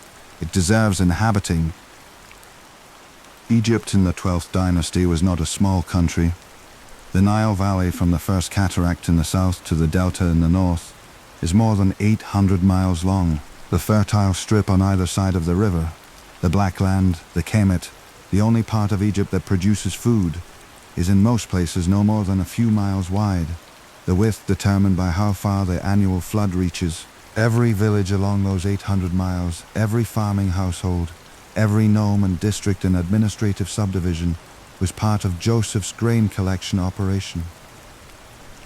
One-fifth of everything, collected, transported upstream or downstream to the storage cities depending on the geography of each village's location, accounted for, secured against moisture and rats and the inevitable corruption that follows anywhere large quantities of valuable goods are concentrated and kept for 7 years without losing the accounting of where it came from and how much was there. The administrative infrastructure required for this did not exist before Joseph created it. Egypt had managed its agricultural surplus through temple storehouses and royal granaries for centuries, but nothing on this scale had been attempted. The collection apparatus had to be invented, the record-keeping system had to be designed and staffed. The physical storage facilities had to be built or identified and prepared. The transportation logistics had to be organized. The officials responsible for each district had to be appointed, their quotas established, their compliance verified. All of this was Joseph's design. There is a reason the text says Pharaoh found no one as discerning and wise. Administrative wisdom of this kind is genuinely rare. Not the intelligence to understand a problem intellectually, which is relatively common, but the organizational and systemic intelligence to build the structures that address it at scale, which is not. Joseph had identified the problem from the description of a dream and immediately articulated the solution in administrative terms. The 7 years of building that followed, or the execution of that insight at the scale of a civilization. And the drought that broke Egypt's neighbors was not Egypt's alone. Climatological analysis of the period, pollen records, sediment cores from the eastern Mediterranean, dendrochronological evidence from trees in the Levant, all point to a regional drought in the late Middle Bronze Age that affected a broad swath of territory from the Anatolian Plateau to the Sinai. Egypt was not immune to the failure of the Nile, but Egypt had something no other territory had: Joseph's granaries. The surrounding world had grain economies too, but they were not managed grain economies in the sense that Egypt's was.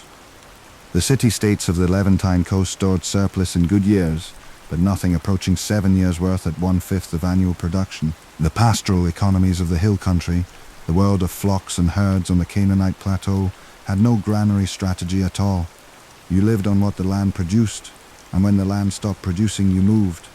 But in a regional drought, there is nowhere to move to. The grass does not come back because you have walked 50 miles in the other direction.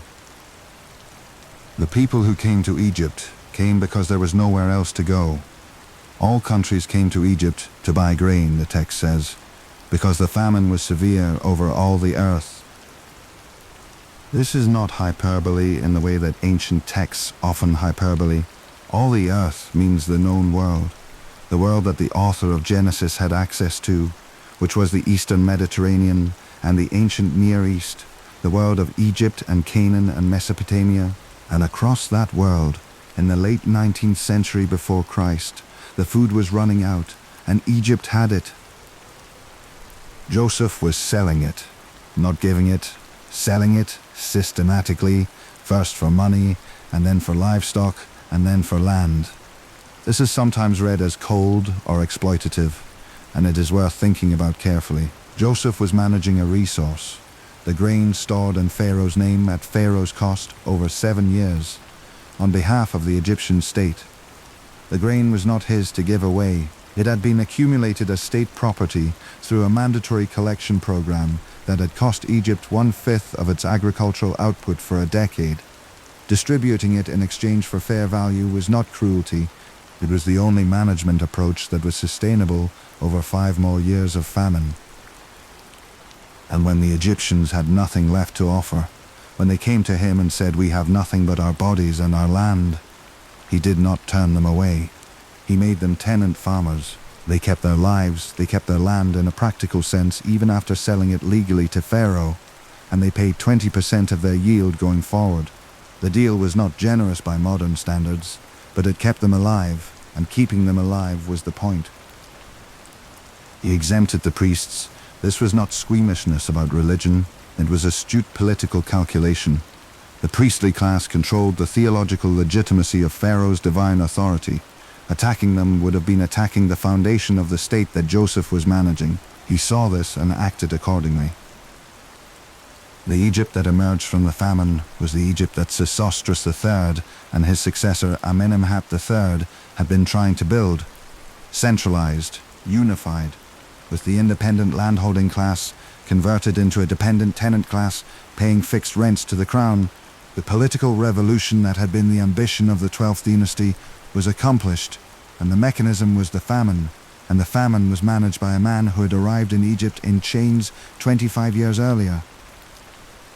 And the famine ground on. In the highlands of Canaan, the grass did not come, the wells diminished. The pastoral economy that Jacob's household ran, flocks and herds on the scrublands of the hill country, required water and grazing that the drought had taken. The cities of the Levantine coast saw their grain reserves contract, and their prices climb past what ordinary people could pay. Jacob's family was watching the same catastrophe that every other Semitic household in the region was watching, and they had the same options that everyone else had, which were few. In Canaan, Jacob heard that there was grain in Egypt. He said to his sons, "Why do you look at one another? I have heard that there is grain in Egypt. Go down and buy grain for us there, that we may live and not die." The 10 brothers made the journey south. Benjamin, the youngest, Rachel's other son, the one Jacob had kept close after losing Joseph, did not go. Jacob would not send him. He had already lost one son of Rachel to the road south. They came to Egypt and bowed before the governor, the man in charge of selling grain to all the people of the land. The man before whom they bowed was Joseph. He recognized them immediately. They did not recognize him. Why would they? They had sold a 17-year-old boy 22 years ago. The man standing before them was 40 years old, clean-shaven, dressed in Egyptian linen, wearing the gold chain of the vizier of Egypt, speaking Egyptian through an interpreter, with an Egyptian name and an Egyptian wife and 2 Egyptian-born sons. There was no version of this man that connected to the boy they had thrown in a pit in Canaan 2 decades earlier. Joseph recognized them and remembered his dreams. He did not reveal himself. He accused them of being spies. He demanded to know about their family. He held Simeon as hostage and sent the others home with grain and instructions to return with their youngest brother. He had their silver returned to their bags without their knowledge. He put them through every version of uncertainty and pressure that a man with absolute power over them could manufacture. Why? The text does not explain his motive directly, and scholars and theologians have debated it for centuries. Is he being cruel? Is he punishing them? Is he testing them to see if they have changed? Is he processing something in himself before he can face them cleanly? All of these are probably true simultaneously. He is 40 years old, and he has not seen his brothers in 22 years, and the people who sold him are now standing in front of him bowing down, exactly as the dream said, and he has to decide what to do with that. He needs time. He needs information. He needs to know whether the brothers who sold him are the same men they were then, or whether 22 years of living with what they did has changed them. He sent them home to get Benjamin. Chapter 10. The Brothers Return. The months between the brothers' first visit and their second one deserve more time than the narrative gives them on its surface. Joseph saw his brothers for the first time in more than 20 years. He had been 17 when they sold him. He was in his late 30s now, a man with 2 sons, a man who had buried more than one version of himself between that pit and this throne room. He had governed Egypt through the years of abundance and the first years of famine. He had handled the arrival of delegations from a dozen countries, managed the distribution of grain that was keeping the known world alive, administered the political restructuring of Egypt's land economy. He was not easily destabilized. But his brothers walking through that door destabilized him. The text is clear about it. He recognized them, he remembered his dreams, and he turned away from them and wept. He had to compose himself before he could speak to them. The composure came quickly. He was a man who had made composure a practice over 2 decades. but the fact of it breaking, even briefly, tells you something about the cost of those 2 decades that the rest of the narrative rarely makes visible. He spoke to them harshly.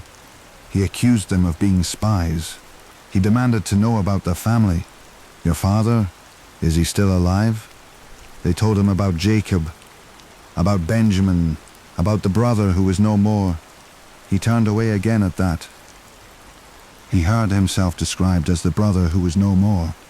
In his brother's voices, in his brother's casual accounting of the family, there were 12 of us, but one is gone and the youngest is with our father. He heard himself described as a dead man, and he had to turn away because something about it, the off-handedness of it, the ease with which he had been accounted lost, required a moment.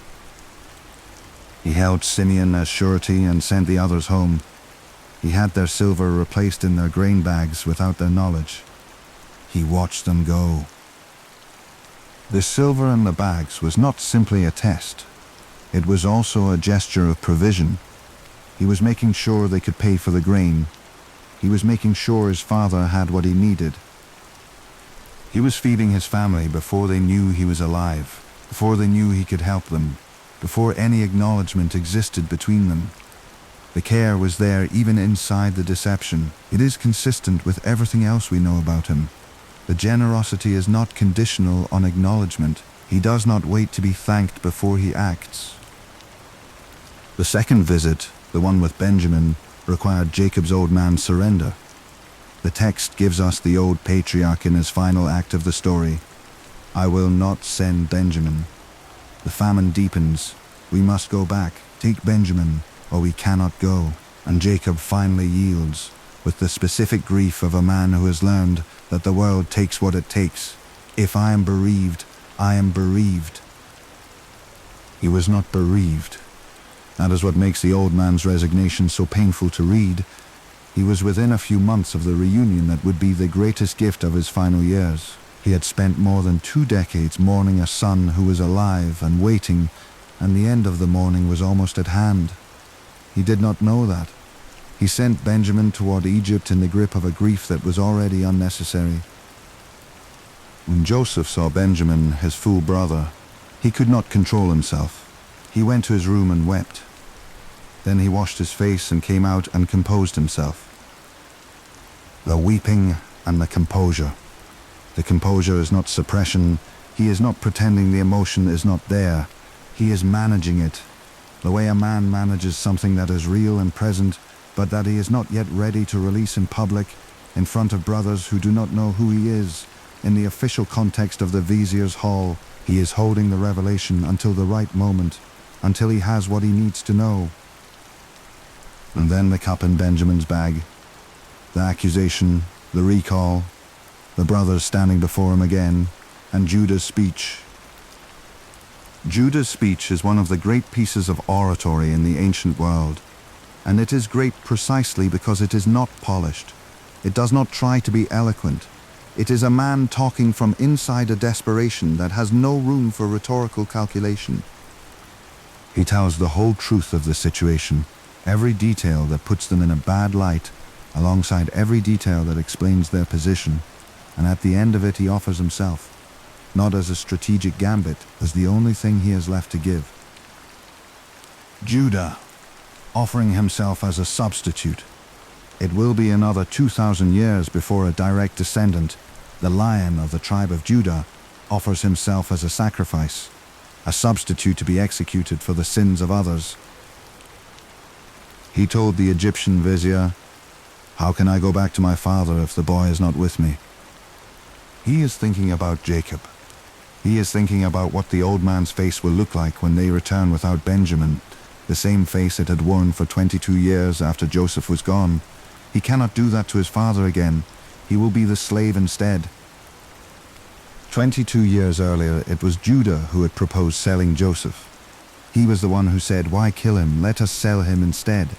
He was the one who had made the pragmatic, cold calculation that murder was messier than commerce. He had been the architect of the betrayal. Now Judah was offering himself as a slave so that the younger son of his father's beloved wife could go home and the old man's heart would not break a second time. This is the answer to the question Joseph has been asking since they walked through the door. The brothers who sold him were capable of sacrificing a person to solve a problem. Are these the same men? Judah's answer is no. These men have been changed by 22 years of living with what they did.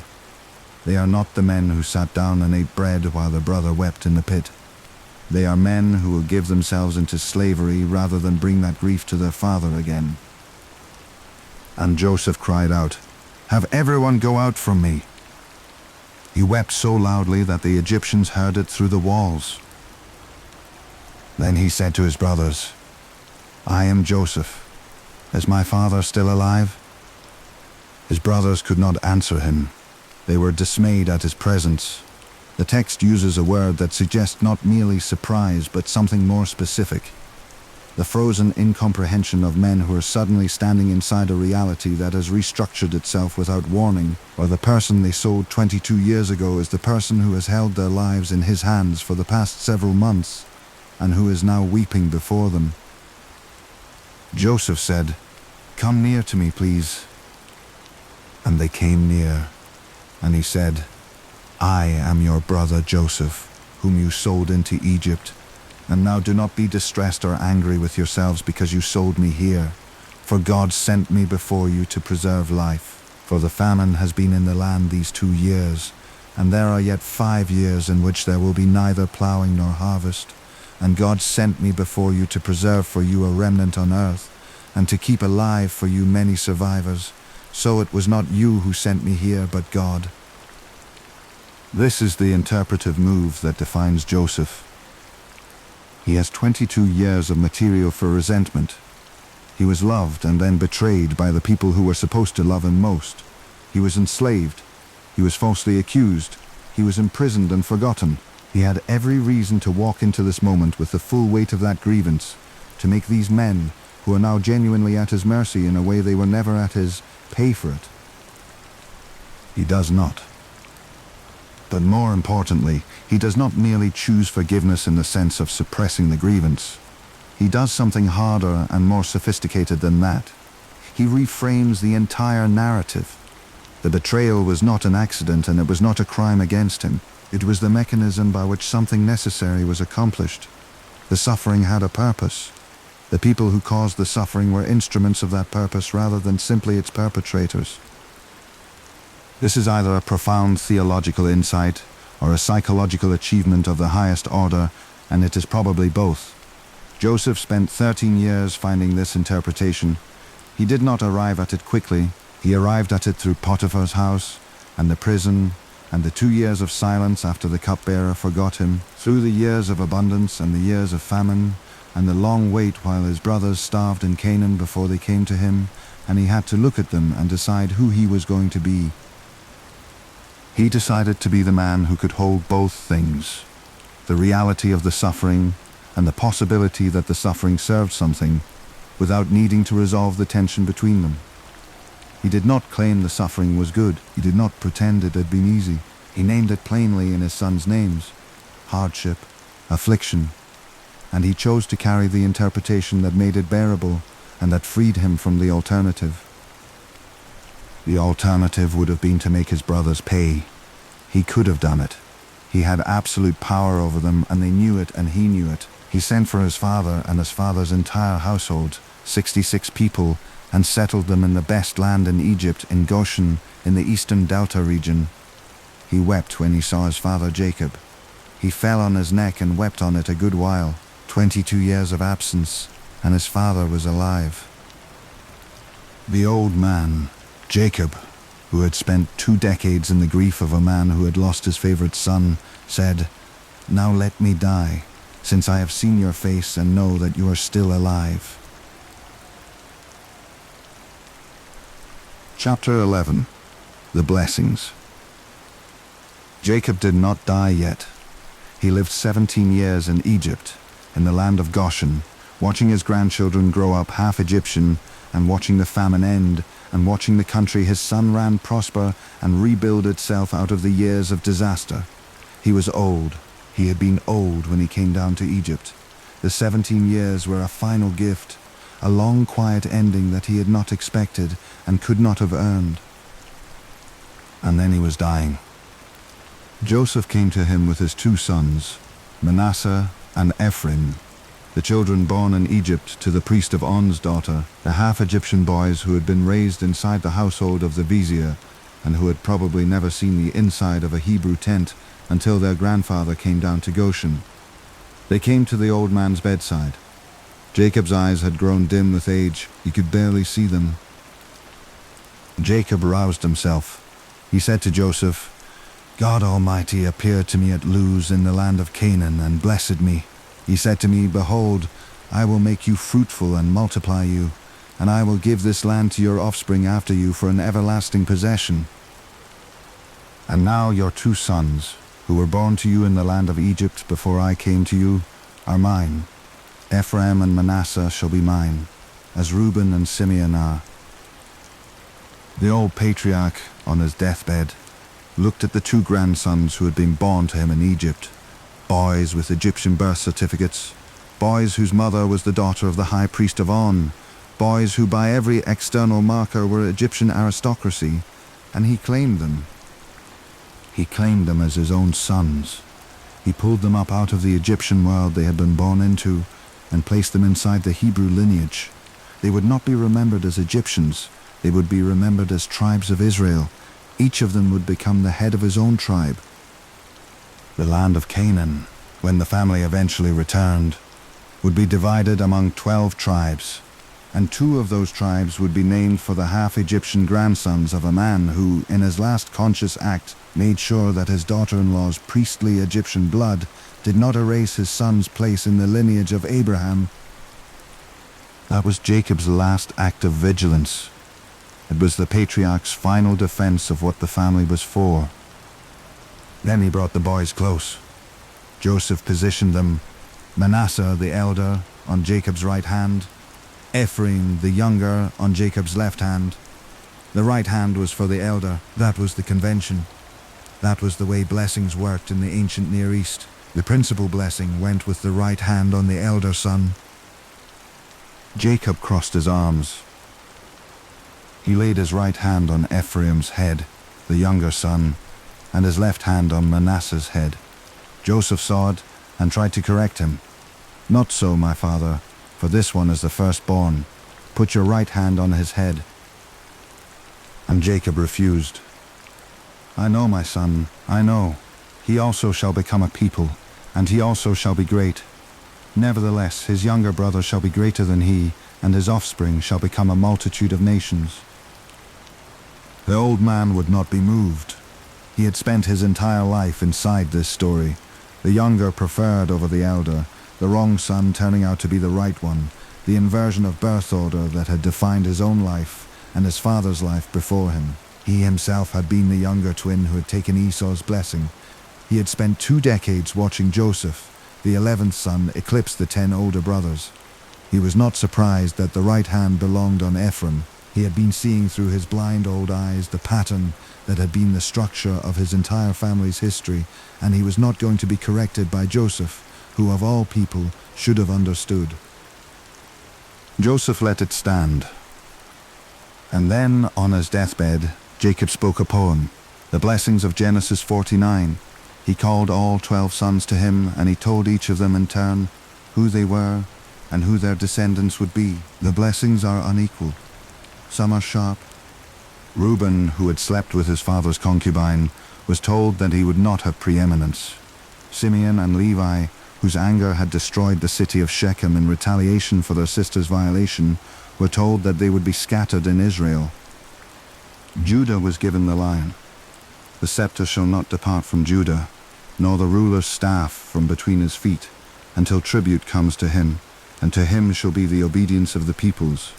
The kings of Israel would come from Judah, the line of David, the line that would eventually produce the man Christians read this story as ultimately pointing toward. And when he came to Joseph, he sang the longest and most beautiful of the blessings. Joseph is a fruitful bough by a spring. His branches run over the wall. The archers attacked him and harassed him severely, but his bow remained taut. and the arms of his hands were made agile by the hands of the mighty one of Jacob. The old man knew. He could not have known what we know. He had not lived inside Joseph's interior the way the reader of Genesis can, but he knew enough. He knew that something had been done to his son that should have destroyed him and had not. The archers attacked him. His bow remained taut, the images of a warrior under sustained assault who never lost his grip on his weapon, never lost his stance, never broke. That was the blessing. That was the recognition. The old patriarch saw what Joseph had become, and on his deathbed he named it. Then he gathered his feet into the bed, the text says, and breathed his last, and was gathered to his people. The old man was gone. Chapter 12. The Bones. What Joseph did next is one of the most remarkable scenes in the book of Genesis, and it almost always gets skipped over because it is sandwiched between the deathbed and the eventual reunion of the brothers. He gave his father an Egyptian state funeral. He fell on his father's face and wept and kissed him, and then he commanded his physicians to embalm Jacob. The Egyptians embalmed Jacob. 40 days were required for the embalming, the text says, for that is how many days are required for embalming. And the Egyptians wept for him 70 days.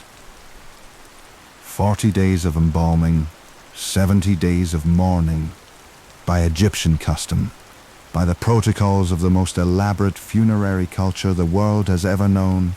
Jacob, a Hebrew patriarch, a herder of flocks, a man who had spent his entire life in tents, was given the funerary rites of an Egyptian pharaoh. His body was prepared by the priests of the embalming houses with the same care that would have been applied to the corpse of a king.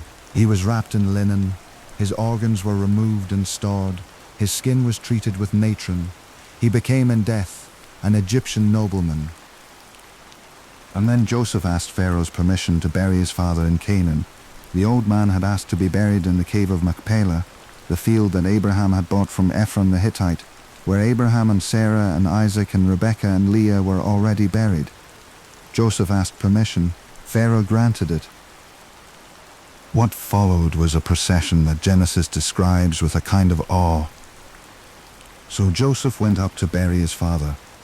With him went up all the servants of Pharaoh, the elders of his household, and all the elders of the land of Egypt, as well as all the household of Joseph, his brothers, and his father's household. Only their little ones, their flocks, and their herds were left in the land of Goshen. Chariots also went up with him, and horsemen. It was a very great company.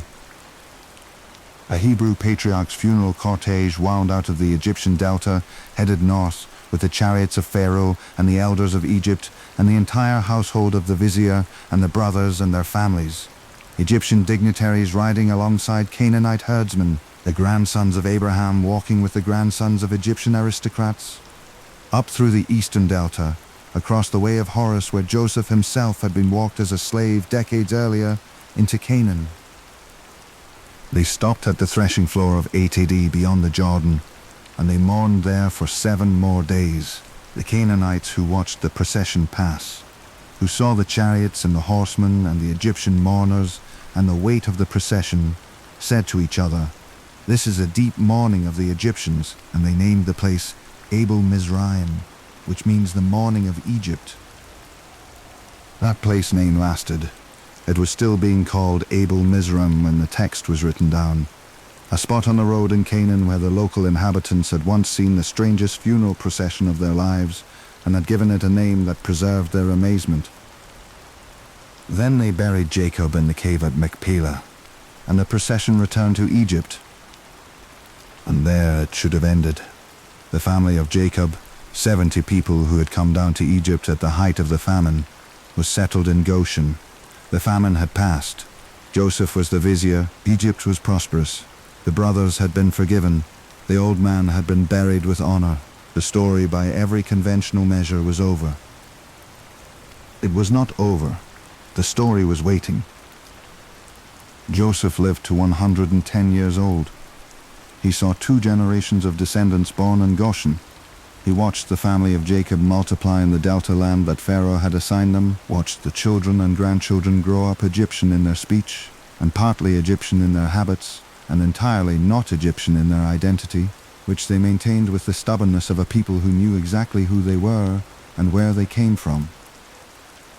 He saw the Egypt around them change. Amenemhat III, whose reign had seen the great abundance, and then the beginning of the famine, died after a long reign and was followed by a series of short-lived successors. The stability of the 12th dynasty gave way to the instability of the 13th, and then to the chaos of the second intermediate period, when Semitic people from the Levant, the Hyksos, as the Egyptians called them, the rulers of foreign lands, moved into the delta in increasing numbers and eventually took political control of northern Egypt. This is not a simple story of invasion. It was a gradual migration and a gradual political rise, a process that took place over generations and that the archaeological record shows beginning in exactly the period when Jacob's family would have been settling in Goshen. The Hyksos period is a curious one for archaeology, and it bears directly on the question of what was happening to Joseph's descendants. The site of Tel el-Daba, ancient Avaris, the great Hyksos capital in the eastern delta, in the territory the Bible calls Goshen, was excavated for 40 years by an Austrian team under Manfred Bietak. What they found was a city that began small at the start of the 12th dynasty and grew across the centuries into a major urban center of Semitic population, houses built on Syrian and Canaanite floor plans, tombs containing Levantine-style weapons and pottery, a palace, a temple, seals bearing Semitic names, Jacob Ha, which is the biblical Jacob, Sakir Ha, which echoes Issachar, and, recovered between 1986 and 1988, the fragments of a colossal statue of a seated Semitic official, originally about 2 meters high, featuring the mushroom-shaped hairstyle distinctive of Canaanite and Levantine elites, with a face painted in the Canaanite style. The statue had belonged to someone important enough to be buried with it in a palace context. A high-ranking Semitic figure at exactly the time and place the Bible places Joseph's family.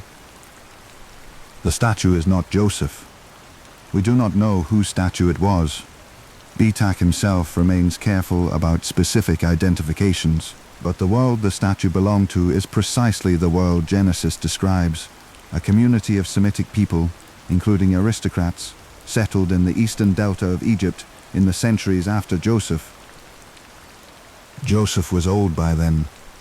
He may not have lived to see the Hyksos ascendancy, but he saw its beginning, and he saw what the land of Goshen was becoming, a significant settlement of Semitic people in the eastern delta, people with their own customs and their own god, and their own way of organizing their households, neither fully Egyptian nor fully Canaanite, something new that was being made in the space between the two worlds. He asked them to swear. When he was dying, Joseph made the children of Israel take an oath. He had no other legal instrument available to him. He had no king to appeal to, no document he could enforce, no mechanism by which he could reach from his deathbed into the future and compel what he needed to compel. He had only the word of the people around him, their oath, their promise that when the time came, when God visited the people of Israel and brought them out of Egypt and back to the land of Abraham and Isaac and Jacob, they would carry his bones with them. He believed it would happen.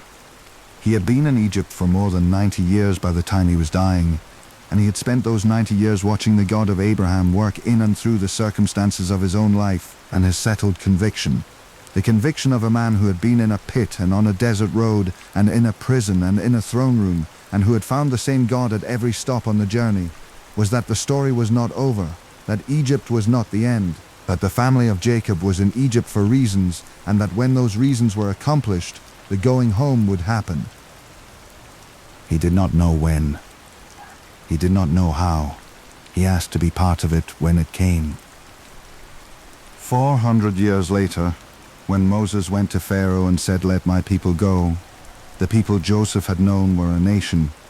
The household of 70 that had come to Egypt in the famine years had become, across 4 centuries, a people too numerous for the Egyptians to comfortably manage, and the relationship between the Egyptians and the Israelites had become the relationship between a dominant power and a subordinate people that it feared and therefore oppressed. There was a new king over Egypt who did not know Joseph. That king who did not know Joseph, that erasure, that forgetting, is the mechanism of the Exodus. Egypt had forgotten Joseph. The gratitude had expired. The memory of what he had done had been absorbed into the general administrative history of the country, stripped of its Semitic authorship, assigned to the ongoing Egyptian narrative of good pharaohs managing good institutions, and with the memory of what he had done went any sense of obligation to the people he came from. What had happened, almost certainly, was the Hyksos expulsion, when the native Egyptian dynasty in the south rose in the 16th century before Christ and drove the Semitic Hyksos out of the delta. After more than a century of Asiatic rule, they undertook a deliberate erasure of the Semitic presence in their history, names chiseled off monuments, records destroyed, the administrative memory of Asiatic involvement in Egyptian governance systematically removed.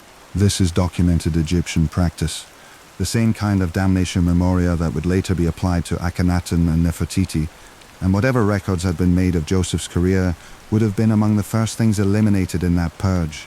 The Egypt that remembered Joseph was gone. The Egypt that replaced it would have been actively hostile to any record of Asiatic competence in the upper administration, and the descendants of Jacob, who were Asiatics living in the eastern delta, became suspect by extension. This is what happens when you have done everything right and the institutional memory outlasts the human memory. Egypt was still running on the structures Joseph had built. The canal still ran. The administrative centralization he had accomplished was still the political reality of the country, but no one remembered who had built it, and the people who had come with him were available to be oppressed by the country they had helped save. He could not have prevented this. He had no mechanism for preventing it. He could only ask them to swear. And 400 years later, in the chaos and the miracle of the Exodus, Moses remembered. He took the bones of Joseph through the Red Sea and the wilderness, and 40 years of wandering. The bones of Joseph traveled with the people, carried as a promise, a weight, a reminder of what had been sworn, until Joshua brought the people into Canaan, and they buried the bones at Shechem, in the piece of ground that Jacob had bought from the sons of Hamor. The ground that Jacob had bought, near the pit where they had thrown Joseph. The story closed on itself, the way real stories do, at the place where it had broken open. The bones came home. Chapter 13. The Man. He was never a slave. He was legally a slave, bought for 20 pieces of silver, assigned work, given a name, answering to whatever steward Potiphar set over him, by every measure the ancient world recognized, by the law, by the markets, by the chains he wore on the road and the tag on his neck at the frontier. He was property. He was not a man. He was a thing other men owned. He was never a slave. The legal condition was real. The interior was somewhere the law could not reach. Most men who are not slaves in any legal sense spend their entire lives as slaves on the inside, slaves to their fears, slaves to their resentments, slaves to the opinions of other people, slaves to the desire to be admired or comforted or not blamed, slaves to whatever emotion is closest to the surface when something disturbs them. They walk through life as free men in legal status and as bound men in the only place that matters, which is the place where the work of being a man actually happens. Joseph reversed the polarity. He was a slave outside and free inside. And because he was free inside, every room he entered eventually belonged to him. Mastery of the world is downstream of mastery of yourself. A man who cannot hold his own anger when his brothers betray him cannot be trusted to run a household. A man who cannot hold his own appetite when his master's wife throws herself at him cannot be trusted to run a prison. A man who cannot hold his own bitterness when the cupbearer forgets him for 2 years cannot be trusted to run a country. The Egyptians had a wisdom tradition that said exactly this, and the wisdom tradition was correct. The interior comes first. Everything else follows. Most men know they should master their emotions. Almost none of them do. They know they should not let fear make decisions for them, and then they let fear make decisions for them. They know they should not let resentment poison their work, and then they let resentment poison their work. The gap between knowing and doing in matters of the interior is the widest gap in human experience.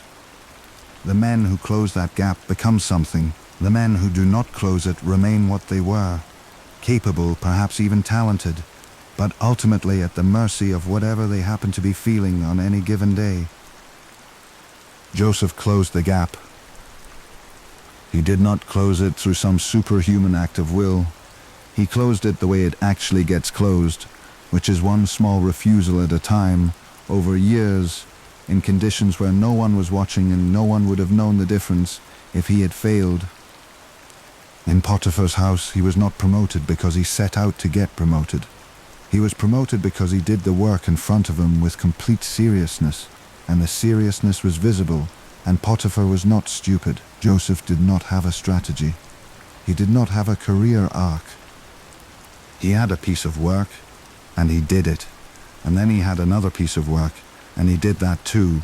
And the accumulation of pieces of work done well became, over time, indistinguishable from a career. He never lifted his eyes from what was in front of him to scheme about what was ahead. He didn't have to.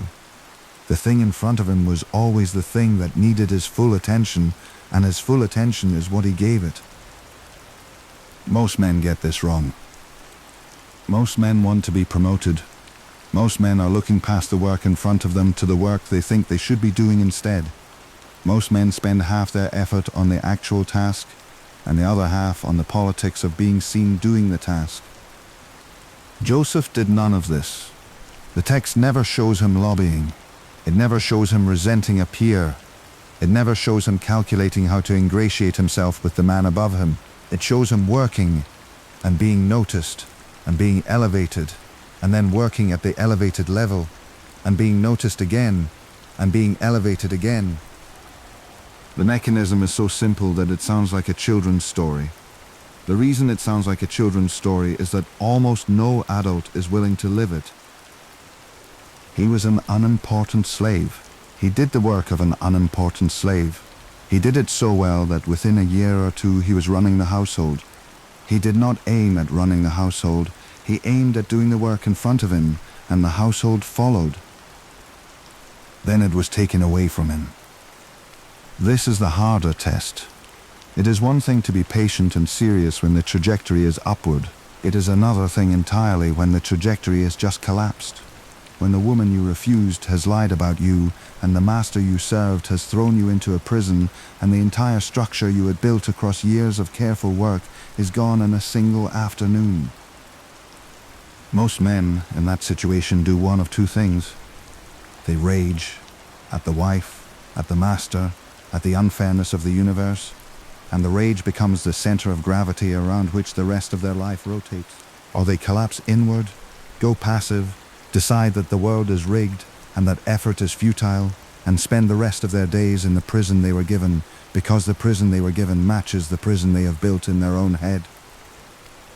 Joseph did neither. He was the same man in the pit at 17 as he was in the throne room at 30. The same man, not a different man for different circumstances, not the cheerful version in good times and the dark version in bad, not the productive version when promoted and the bitter version when wronged. The same man, holding the same standard, doing the same work at whatever level the work was available, in whatever room he happened to be in. Most men are not one man. Most men are several men, each of which appears under different conditions, each of which can be predicted from the conditions.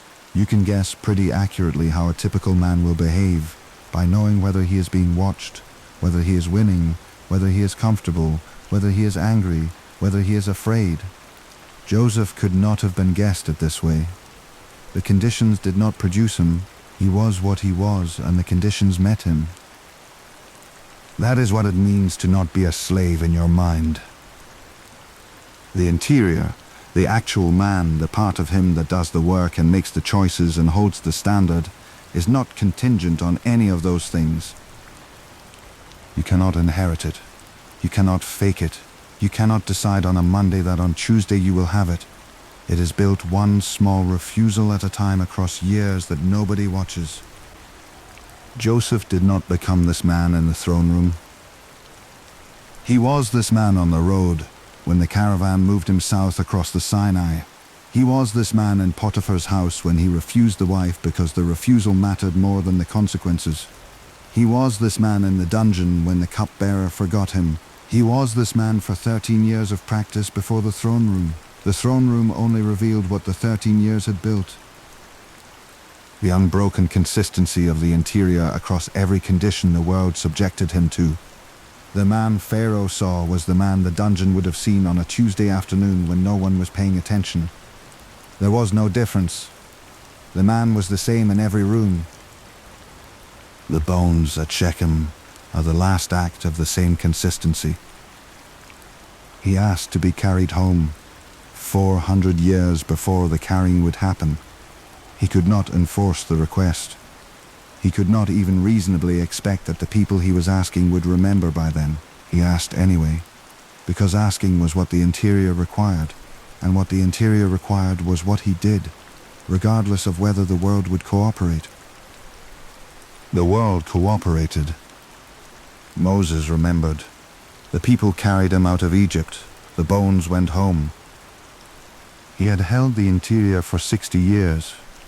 At the end of those 60 years, he made one last request, and the request held across 4 centuries because the man making it had earned, across every test the world had given him, the right to be taken seriously. That is what is available to a man who refuses to be a slave on the inside, regardless of what the outside requires him to wear.